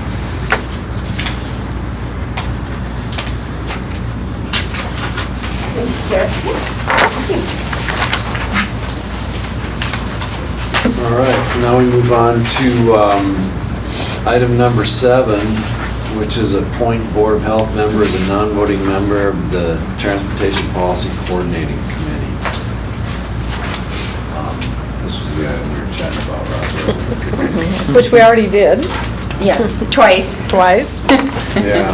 Because we decided James would be better on the other committee. Yes. So, Maybe not better, but There, if you It's only more have relevant. one place than the other. just tell the email story. so Ellen, Turn to this Anna. is, you're gonna guide us through this one, so do you wanna just kind of Julie Moore dutifully reported to the city. Jessica Miller at the city. Morris, the Somebody MPO. at the city. Not Jessica Miller, but Whoever you report. the for. appropriate party. I can't Yeah. do the name. When you appointed Debbie Johnston at our last meeting as the non-voting health board representative to TPCC, the staff, which is a municipal planning organization for transportation, that's how they're recognizing, you know this better, I was trying to tell you. It's not municipal, it's metropolitan. Metropolitan, because yes, it does go outside, just like the cars do, it goes outside the city limits. Is I think about a 10, the staff are the staff in the planning department, now called Development Services at the city. They include the MPO. That staff works as we work with you as a board, they work with the Transportation Policy Coordinating Council. The Coordinating Council includes 7 to 8 policy level officials. Gene Curtis is one, another county commissioner is one, the mayor, a member of the city council, a member of the planning board, and DOT, I think, is the other act voting member. And then there's 3 non-voting positions. The most recently added one, which isn't recent anymore, was the health board representative, which Garen held from the beginning. Valley County representative, and I think it was the federal highway. Is that correct, Gene? Is that pretty much the makeup of the board? They never all show up. so I don't know. Seven voting. Oh, here. That's what they told me is the valley doesn't ever show 7 up, so. voting, 3 non-voting. Historically, I do want to mention that when we did get a seat for the health board at the TPCC, which is some time ago now, we did request, board did request it be a voting seat, and that was rejected at that time. And Mountain Lion has a seat too. Mountain Lion has a seat at voting? Voting. Yeah, well, that makes sense too, okay. So we just thought it was, regular appointment over there. And you might recall that in shifting up so that, board members weren't completely overtaxed with your volunteerism, Debbie agreed, particularly with her engineering background, to go ahead and serve so you could, James, work with the Air Quality Advisory Council. Julie was sent back by another representative of the city. It wasn't a member of the MPO or the head of Development Services. It was someone who handles citizens' complaints in the mayor's office, I believe, and some other duties. She got an email, it's Jessica Miller. She got an email that essentially said, and I am paraphrasing, that the MPO requests that a different board member be appointed to MPCC. And then it included some, what they referred to advices that they had gotten from their legal counsel. So that would be the city attorney's office, I assume. We know it's not the county attorney's office. And the MPO are city employees. So, but I don't actually know who. that Debbie, because of her work, or excuse me, let me quit using your name, this particular appointment that you made happens to work at an engineering firm that sometimes does get bids or has an interest or has a contract for some of the exact projects. That was then determined in this email, secondhand, by the legal counsel they received, I'm not sure, again, from who, saying that that would be a conflict of interest.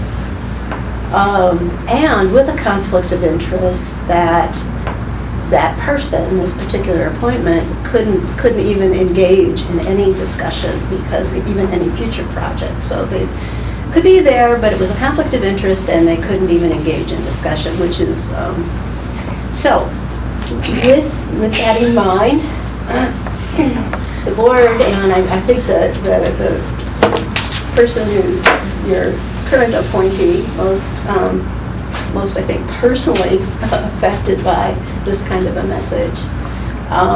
What I had intended to do, and I did fail to do over the weekend in time for Monday or the Tuesday TPCC, was to draft just a staff-to-staff email that didn't take up personalities or people or anything like that, but to try to clarify where they got this opinion. Number one, it's a non-voting member. And number two, even if you have a voting member, that member is required by law, and I'm not sure if it's in this case, to say that they may have a conflict or they wish to not appear like they have a conflict, but it does not preclude them from further activity. At that point, I will admit I didn't get that done over the weekend. And so now, it has been brought up at the yesterday's It was brought up as informational. TPCC, but there's been no official word back from the department or the board about that original email. So I did bring out, hopefully up to speed, at about 15 minutes before the board meeting, I apologize again, that the board will wish to, I expect will wish to discuss how you want to respond. Well, I brought it up yesterday and said it was non-voting, and they said, well, but they could have discussion.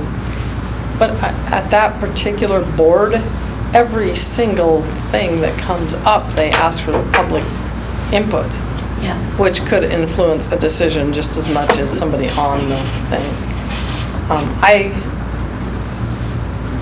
The MPO staff has absolutely no authority to question the air quality, the county, In this case, the health board. This board's appointment of our representative as a non-voting member. They don't question anybody else that gets appointed. In fact, they all have they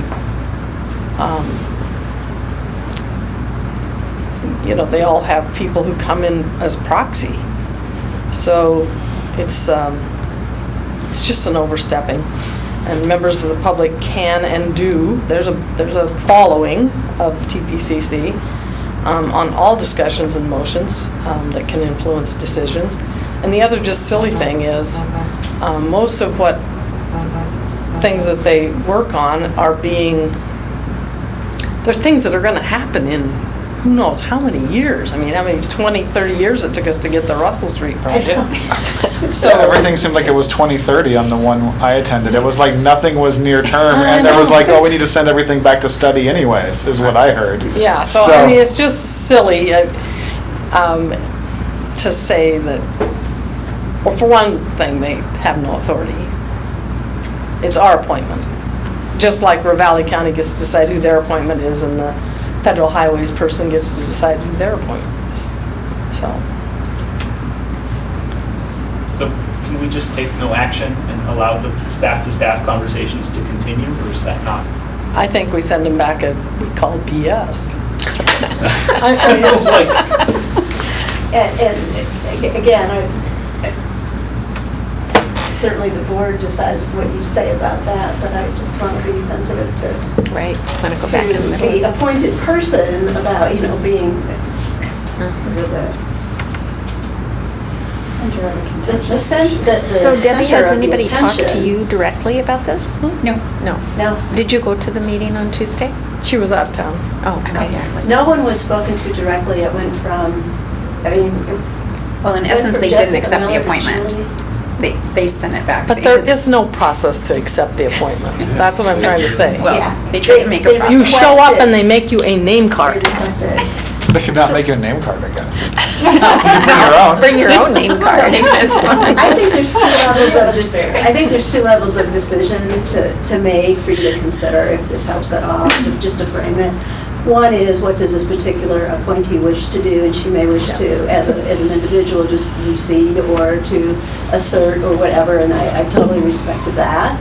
So I don't want to, like, make you the pawn in this. And I think the second is clarification, perhaps in legal language, acceptable to the board about the role and what the law is and what the MPO can and cannot do, as we believe. So what do you think? I agree. I mean, I think it's completely up to the appointee whether we want to say, no, this is our appointee and you can't tell us no. Or whether we want to say, all right, we've appointed someone else, but that's because she chose that and we are going to appoint someone else and you don't have, we're not going to create a precedent here that allows this And to no happen again. precedent. So, I mean, I think those are your two. I agree with the no precedent thing. I think they need to be told they don't get to influence what we do. Yeah, absolutely. So, then the question is whether we, as a board, actually take action on, kind of to Rob's point, do we take action on it today? Or do we? I mean, we already did, right? We already took action. If we want to continue Said our current ditto. action, it doesn't seem like we need to take more. The only action you would need to take is if you were determining to reappoint someone else. Right. So, We could leave, you could leave that question open unless the appointed person. Let's leave it open. I just want to have one conversation, if we Yeah. can, just carry it. And I'll report back soon to you about a staff-to-staff discussion or, Oh, is that okay? And then if you want, I mean, we could, yeah, I guess what you want to do, you could then talk with Anna about what would be written on the board's behalf. Right. Related to the precedent, which I think is another part of it. We could always. If we stay the course, though, we're going to have to write them an email to say, Yep. we don't think you have authority and here's why, and see if there's additional pushback or, we're doing this, we're making this change, not because you have, but don't do this again. I could always have an informal conversation with whoever at the city attorney's office provided that advice and see if we can get on the same page without escalating. It was- I would like that It was anyway, the if you top need of the to. chain. Yeah. Just so you know. Probably. So what I didn't understand, Debbie, and I just want to be sensitive, I hear you all agreeing with starting at that level, is what you said just a minute ago about one more conversation. Yeah, I just want to look at one thing and I'll report back to you on that. About that part of the question. Whether you want to go forward, Right. just keep your name there. So can Anna can go forward with the Conversation. what you suggested? I still, we tell them they don't have any, Okay. right. That keeps I it think we to- do have to do that regardless. Mhm. we gotta tell them to pound sand. One. That's my favorite I'm kind gonna of letter to put write. that on my to-do list. Tell them to pound Well, sand. they're basically telling us how to run our board, Yeah. Well, and which telling they us, don't get to do that. Well, and interpreting the law in a way that is, I've never heard it interpreted. we all know we I have mean, to even at this recuse board, ourselves. I've recused myself from voting on this board because of So have potential I. conflicts. So, right, so, And you don't have even have to. fiduciary duties to your board, that you have to follow as a board member. Well, and you're mostly there to, just to make sure that the public health aspect of things is heard. That's what the point of that So the plan I'm person is. hearing Would is, you like to see the letter come from me or from you? Do you have a preference?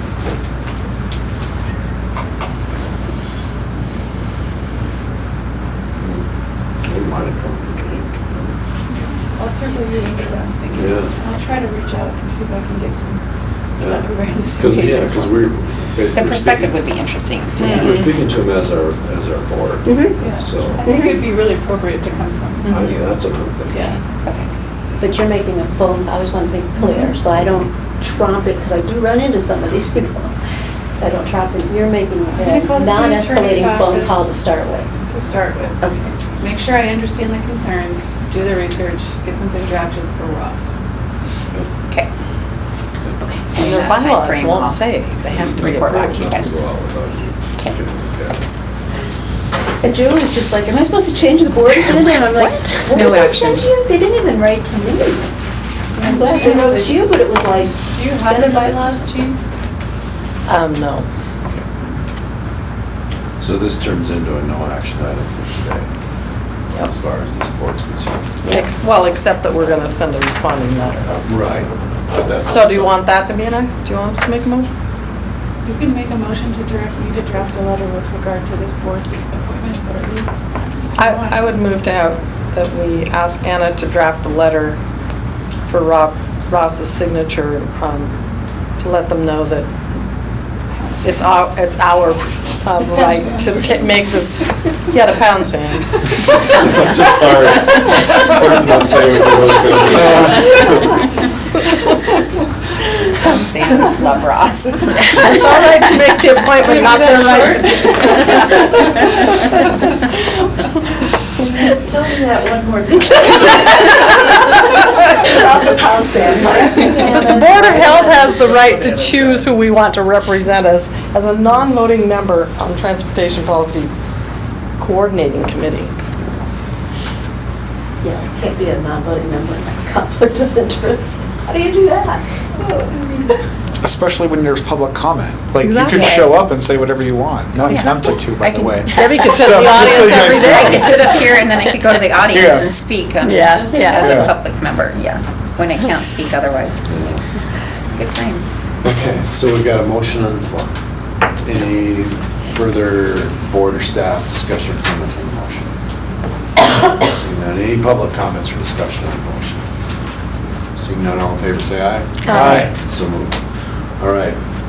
Ellen, it's 10 to 3, Ellen. Do we I want to got do it, can I adjourn? just show you, I can skip it, or I can show you a graph, and I can show you a graph next month. Let's do that. Let's skip it. Let's do that. So- Sorry.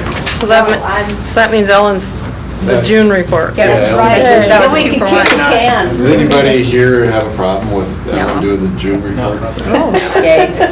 Okay. Since I've already wrote it up, I'm ready. So then, item number 9, Maternal Child Health Advisory Council update, Pam Boyd.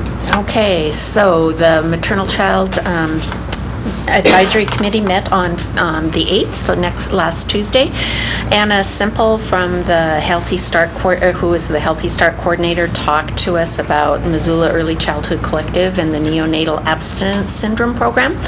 The Early Childhood Collective is focused on children from birth to 5 years of age, and the idea behind the collective is to align various programs in Missoula that work with that age group to identify some shared goals and working steps toward those goals. It's a model that started in Cincinnati with a program called Strive, and it's currently being implemented in Helena and Bozeman as well as in Missoula. The steering committee is made up of a diverse group of people, so representatives from both hospitals, the health department, the parenting place, daycare representatives, partnership, Head Start. There's a parent on the board. The Washington Foundation is interested, and there are other companies such as Costco and the credit union that are interested in joining as well. And this kind of falls under the auspices of United Way, the health department, and the Missoula Public Schools. So that's kind of the backbone of the thing. They initially started this because they found in evaluation that 4 out of 10 kids aren't ready to go to kindergarten, and that there has been over 100% increase in the number of kids placed in foster care in Missoula in the last 5 years. So concerns from that are kind of driving this group. They have 4 work groups in the collective. The first is a group that is looking at access to quality early care. That group is having a little bit of difficulty getting together because there's a lot of daycare providers and things with unusual schedules, so they haven't really taken off yet. The Thriving Families group is doing assessments for foster care children to see what the problems that might be happening with the children and what the needs of foster families are. The kindergarten readiness program is setting up guidelines for entry assessment and then tracking the data to find the gaps in their readiness to see if they can identify ways to fill those gaps. And then the data committee currently now is working on the kindergarten readiness portion. So they are kind of in early stages of trying to pull all this together, but have already identified some things to work on. The neonatal abstinence substance program, some of you may know about this and some of you may not. A neonatal abstinence syndrome is a substance withdrawal syndrome that infants will show crying, yawning, and erratic behavior as they are in withdrawal. And the data for the rates of this have been kind of hard to gather because of the way that it's looked at in Missoula, but they think that there's anywhere from 2 to 8% of the babies that are born in Missoula County are suffering from this. So it's kind of 2 to 8% is a big gap, but somewhere within that. In addition to this, there's been a 200% increase in child abuse cases that have been happening, which they feel is mostly due to meth, but some opioid use as well in the county. They found that care for a newborn with NAS, it costs about $34,000 compared to about $6,800 for a normal baby. And so a lot of implications for costs in the county. CDC, Child and Family Services, the hospitals, the health department, Kim Dudek, Healthy Mothers, Healthy Babies, Mountain Home, and the Recovery Center are all involved in this coalition. And they're looking at different ways of dealing with things. So the primary one is prevention, and they're urging providers to take part in the prescription drug registry, which I don't know if everybody knows what that is, but it's a statewide registry where you can go and track your patient to see whether they have been prescribed opioids, how frequently they've been prescribed opioids, and how many providers are prescribing those opioids, so that you can track that and kind of not maybe give drugs, if that's the case. They're doing patient education with mothers about the problems with this. They're providing access to birth control and trying to hook up connections to support services. The second thing that they want to do is do an early identification of substance abuse in mothers. So there's discussion about whether there should be just screening or there should be active drug testing on everyone. That's a controversial issue, and that has not got a resolution to it.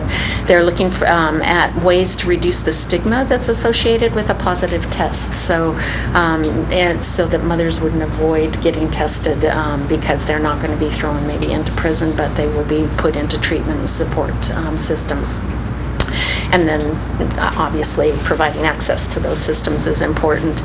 And then they are doing some active learning at this point. They are doing information sharing between the agencies.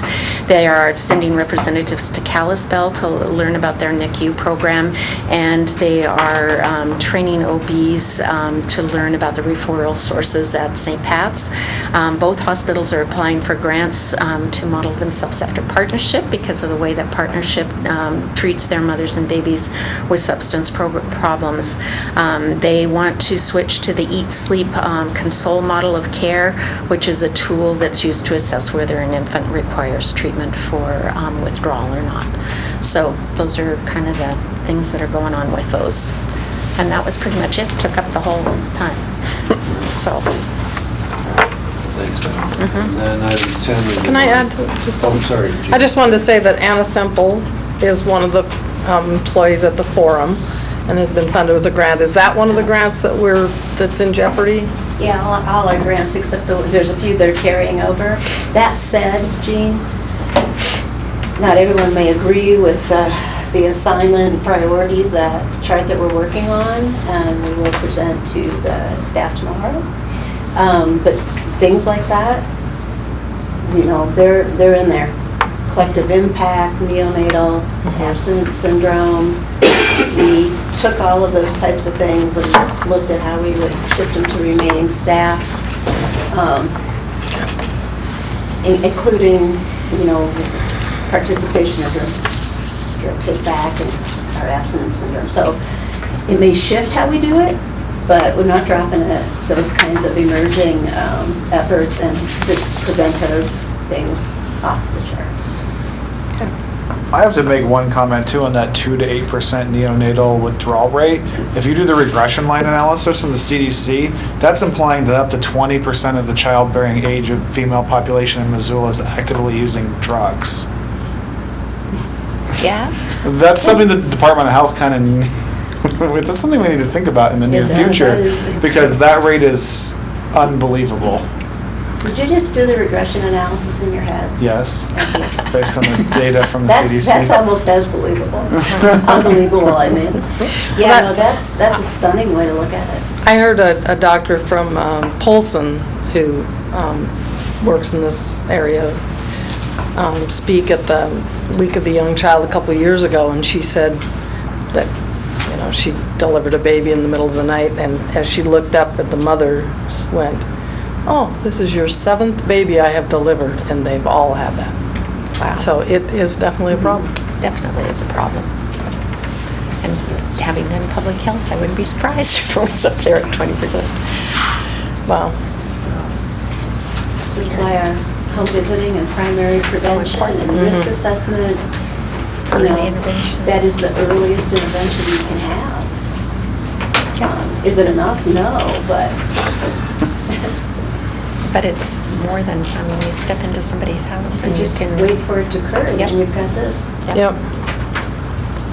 All right, so then, now we'll move on to item number 10, which is Director's Report Accreditation Update. I'm sure you're following flood news. We are very integrated with what I believe is an excellently orchestrated county response out of their Office of Emergency Management, and many staff are stepping up to the plate. It seems to me they're doing quite well with that, and special attention has gone, you know, beyond your usual health-related flood concerns to the Smurfit Stone.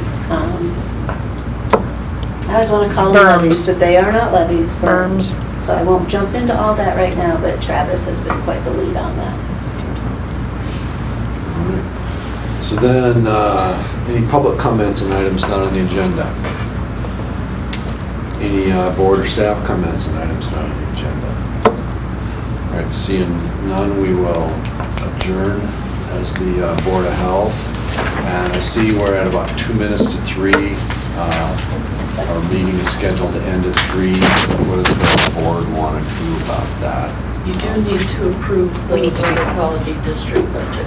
In the Milltown budget by motion. Well, I understand that. I just want to make sure that we're going to have board members that don't have to all walk out the door at 3 o'clock. I think we can get through it. I have a good 15, 20 minutes before I should vote. I'll just keep rescheduling things like I have been. Okay. I just did too. So the board wants to, the board wants to continue for a few minutes into the water quality district report. Hey, Julie, are you there? Julie? It would have beeped. Maybe she went to the bathroom. Yes, sorry, I couldn't get my mute button off. Yes, I'm here. Okay, Julie. All right, so we will now convene as the Water Quality District Board. And item number 1 is approve preliminary fiscal year 2019 county budget for the Water Quality District and Milltown Redevelopment Historic Preservation Trust Fund. And Ellen, Which has been presented and could just go for a motion at this point. I move that this board approve the preliminary fiscal year 19 county budget for the Water Quality District Fund and the Milltown Historical Fund. All right, any board or staff discussion or comments on the motion? Any public comments on the motion? Seeing none, all in favor, say aye. Aye. Aye. All right, so moved. She's awake. So now we go to item, we don't have minutes, so we will go to item number 3, which is the Water Quality Guardian Council update. Traps? Yes. So we met a couple of weeks ago at that meeting. We had invited Keith Large and Sarah Sparks with the EPA. Keith is with DEQ to discuss the Smurfit Stone site, and quite a lot has been going on with that site in the last few weeks. But their discussion, actually, Sarah was unable to make that meeting, but this discussion centered around landfills, past comments by the advisory council in the county. Prior to that meeting, the EPA and DEQ met with the water quality district staff to kind of delve into some of the details of those comments in the past. What we learned at the advisory council meeting is that EPA and DEQ are working on a groundwater monitoring plan for the network on that site for 2018 and 2019. Track dioxin levels and metals in groundwater. As you know, your comments and the advisory council comments have centered around the inadequacy of the sampling on the landfills. A lot of what DEQ and EPA are looking at to track the contamination on site is the movement of those contaminants in groundwater rather than a full characterization of what's in the landfills and what's in those sludge ponds. We did learn that they're very close to having a berm stability study done that includes LIDAR, which is survey elevation data for the site. It'll be pretty good. It'll be at 2-inch accuracy of 2 inches. That can be used for a number of things. We're very interested in seeing what the elevation of the landfill waste is, the dump waste and the sludge ponds, looking at how that corresponds with floodplain elevations. Of course, what's been in the media and close in our eyes right now is the berm stability. And this was a little aside from the advisory council meeting, but the Corps of Engineers has been out there 3 times now and have identified a couple of areas of concern where we're seeing boils basically come up, and learned today that some of those are producing more sediment now. I mean, there's some erosion that's taking place behind them. EPAs and the PRPs are working on a plan to mitigate that or to slow down that erosion. So we did talk about the risk of dike failure at that meeting, and the question came up: can FEMA use these uncertified berms to delineate a floodplain? I think that question we can have more discussion on that once we have some LIDAR data to really look at the elevations on site. Excuse me, just going over my notes here. There was a tour for the 10th of May that was canceled due to the high water and some safety concerns. So some members of the advisory council and the community advisory group were scheduled to be on that tour. So that's been delayed. We don't have a date yet to do that. We had some really open discussions with DEQ that night, which were productive. One of them was, they acknowledged the need to quantify the amount of material that's in these sludge ponds and landfills.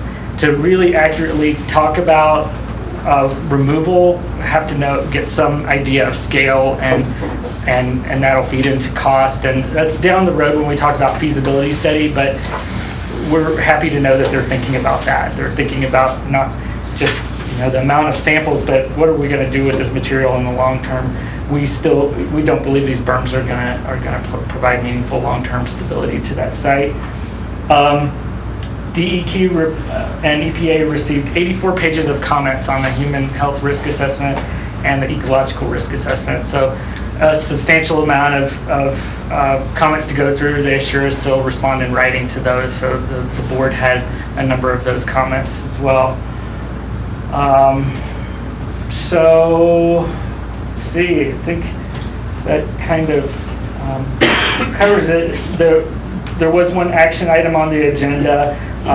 Community and Planning Services is putting in for a grant to do some remediation on the 9 Mile, which they've done for a number of years and done several miles of stream bank restoration and reconnection of some of these side channels. So the advisory council voted to support that grant and provided a letter of support to that.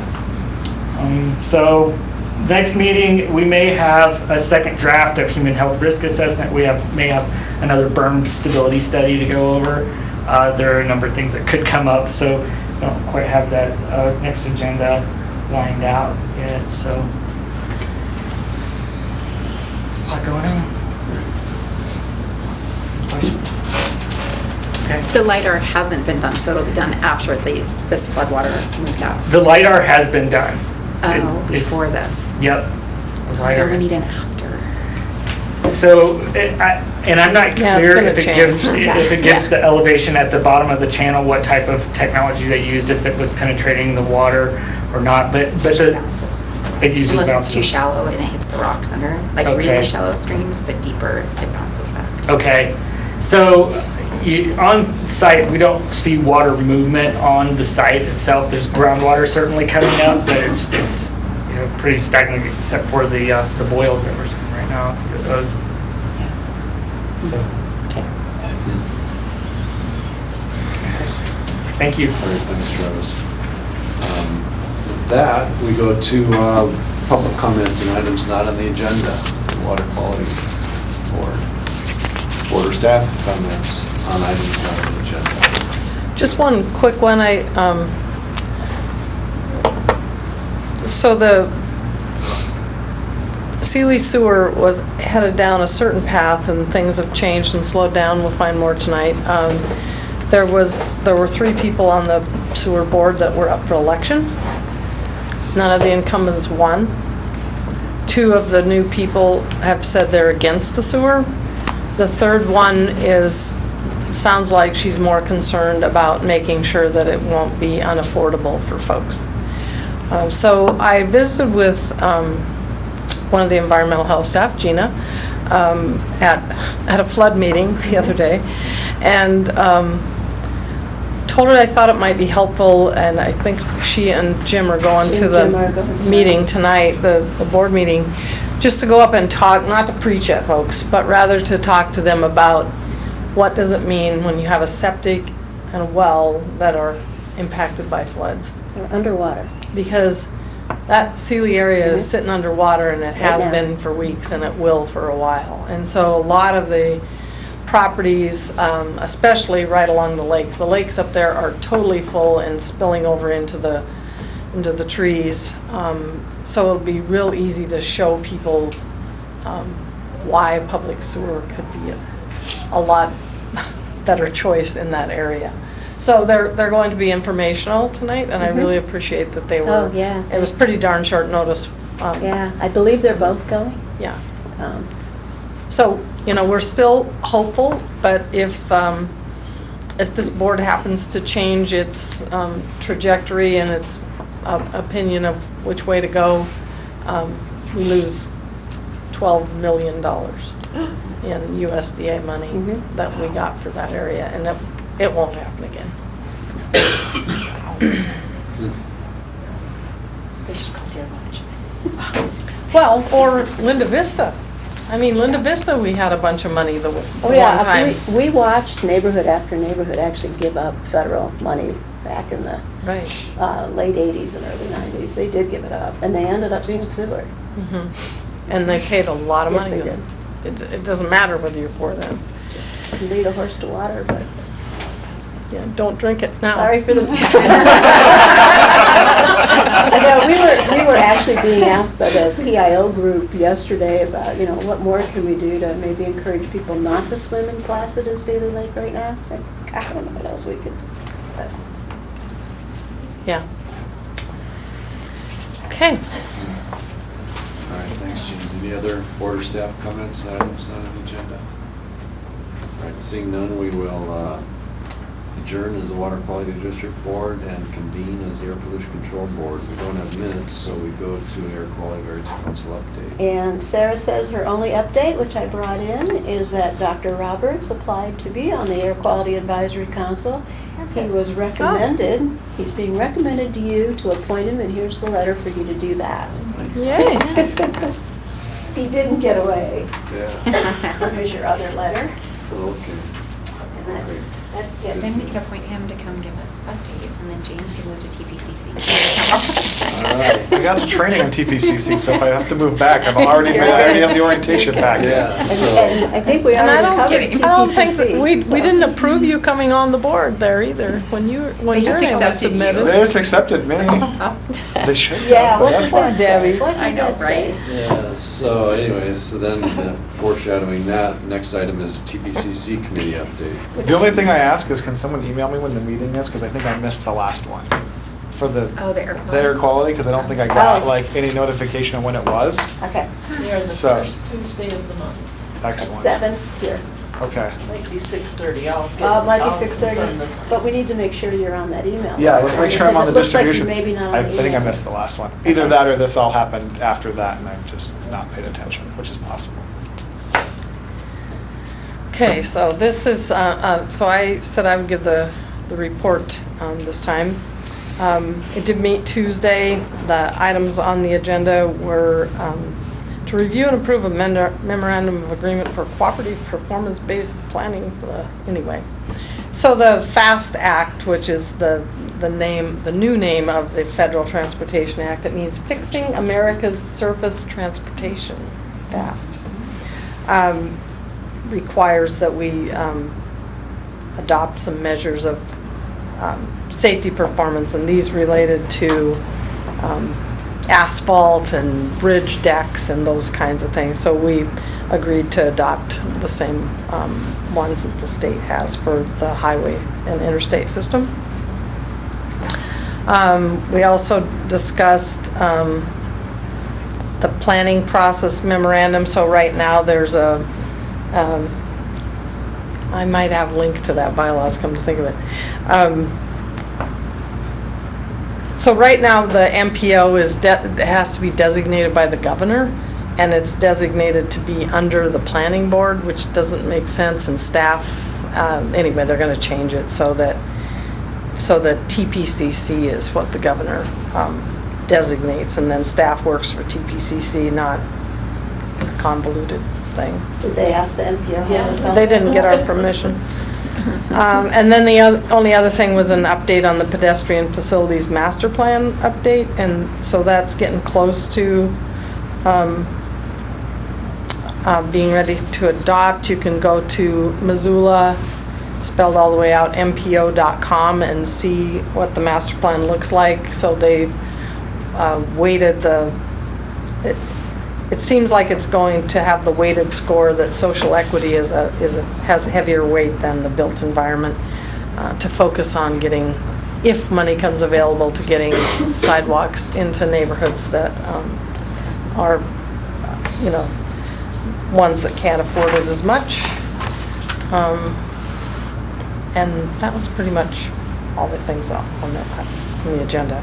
Jessica Morris has resigned her job. She's taken a new job in Nashville, North Carolina, to be closer to her family, and she just sent an email today saying that Erin Wilson, who works in the department, has been appointed to fill her position.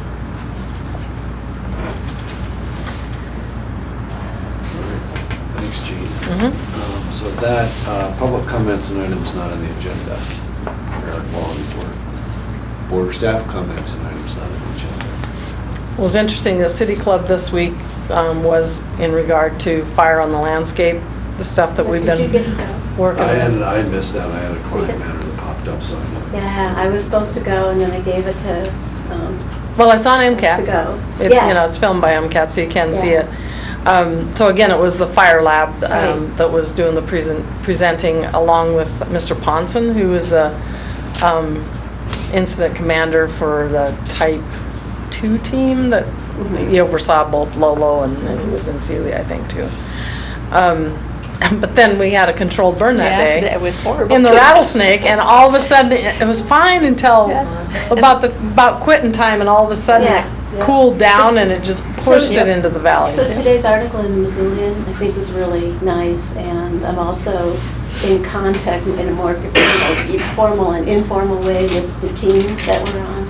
So they were kind of excited about seeing their, just their social media response that they were getting, and then, the way Sarah described what was going on, I think was very positive. Mhm. So I would encourage everyone to read that Okay. in the Missoulian today, Okay. online. It made me feel better. Yeah, she actually, she's so good at coming up with words that aren't inaccurate but help. And she said, yeah, there was a whiff of smoke. It was a little smelly, a little bit. But she said I think they're people done were for the having season. PTSD. Agreed. I mean, compared to, They always choose the most beautiful days to go. Yeah, I You're know. like, it was really? like- Well, They have I know they have to. They but- had the go-ahead on the first day that Jumbo was open, they could have gone up there, and they actually delayed so as not to put the public off. Yeah. That burn crew did. So, and I hiked through it, and if you were down low, you were fine. Because the smoke went up. Yeah. And then it dropped though in the It afternoon. did drop. It'll do It that. smelled like a campfire. Well, if there's no more board or staff comments on the agenda, we will adjourn as the Air Pollution Control Board and all boards. Okay. Okay.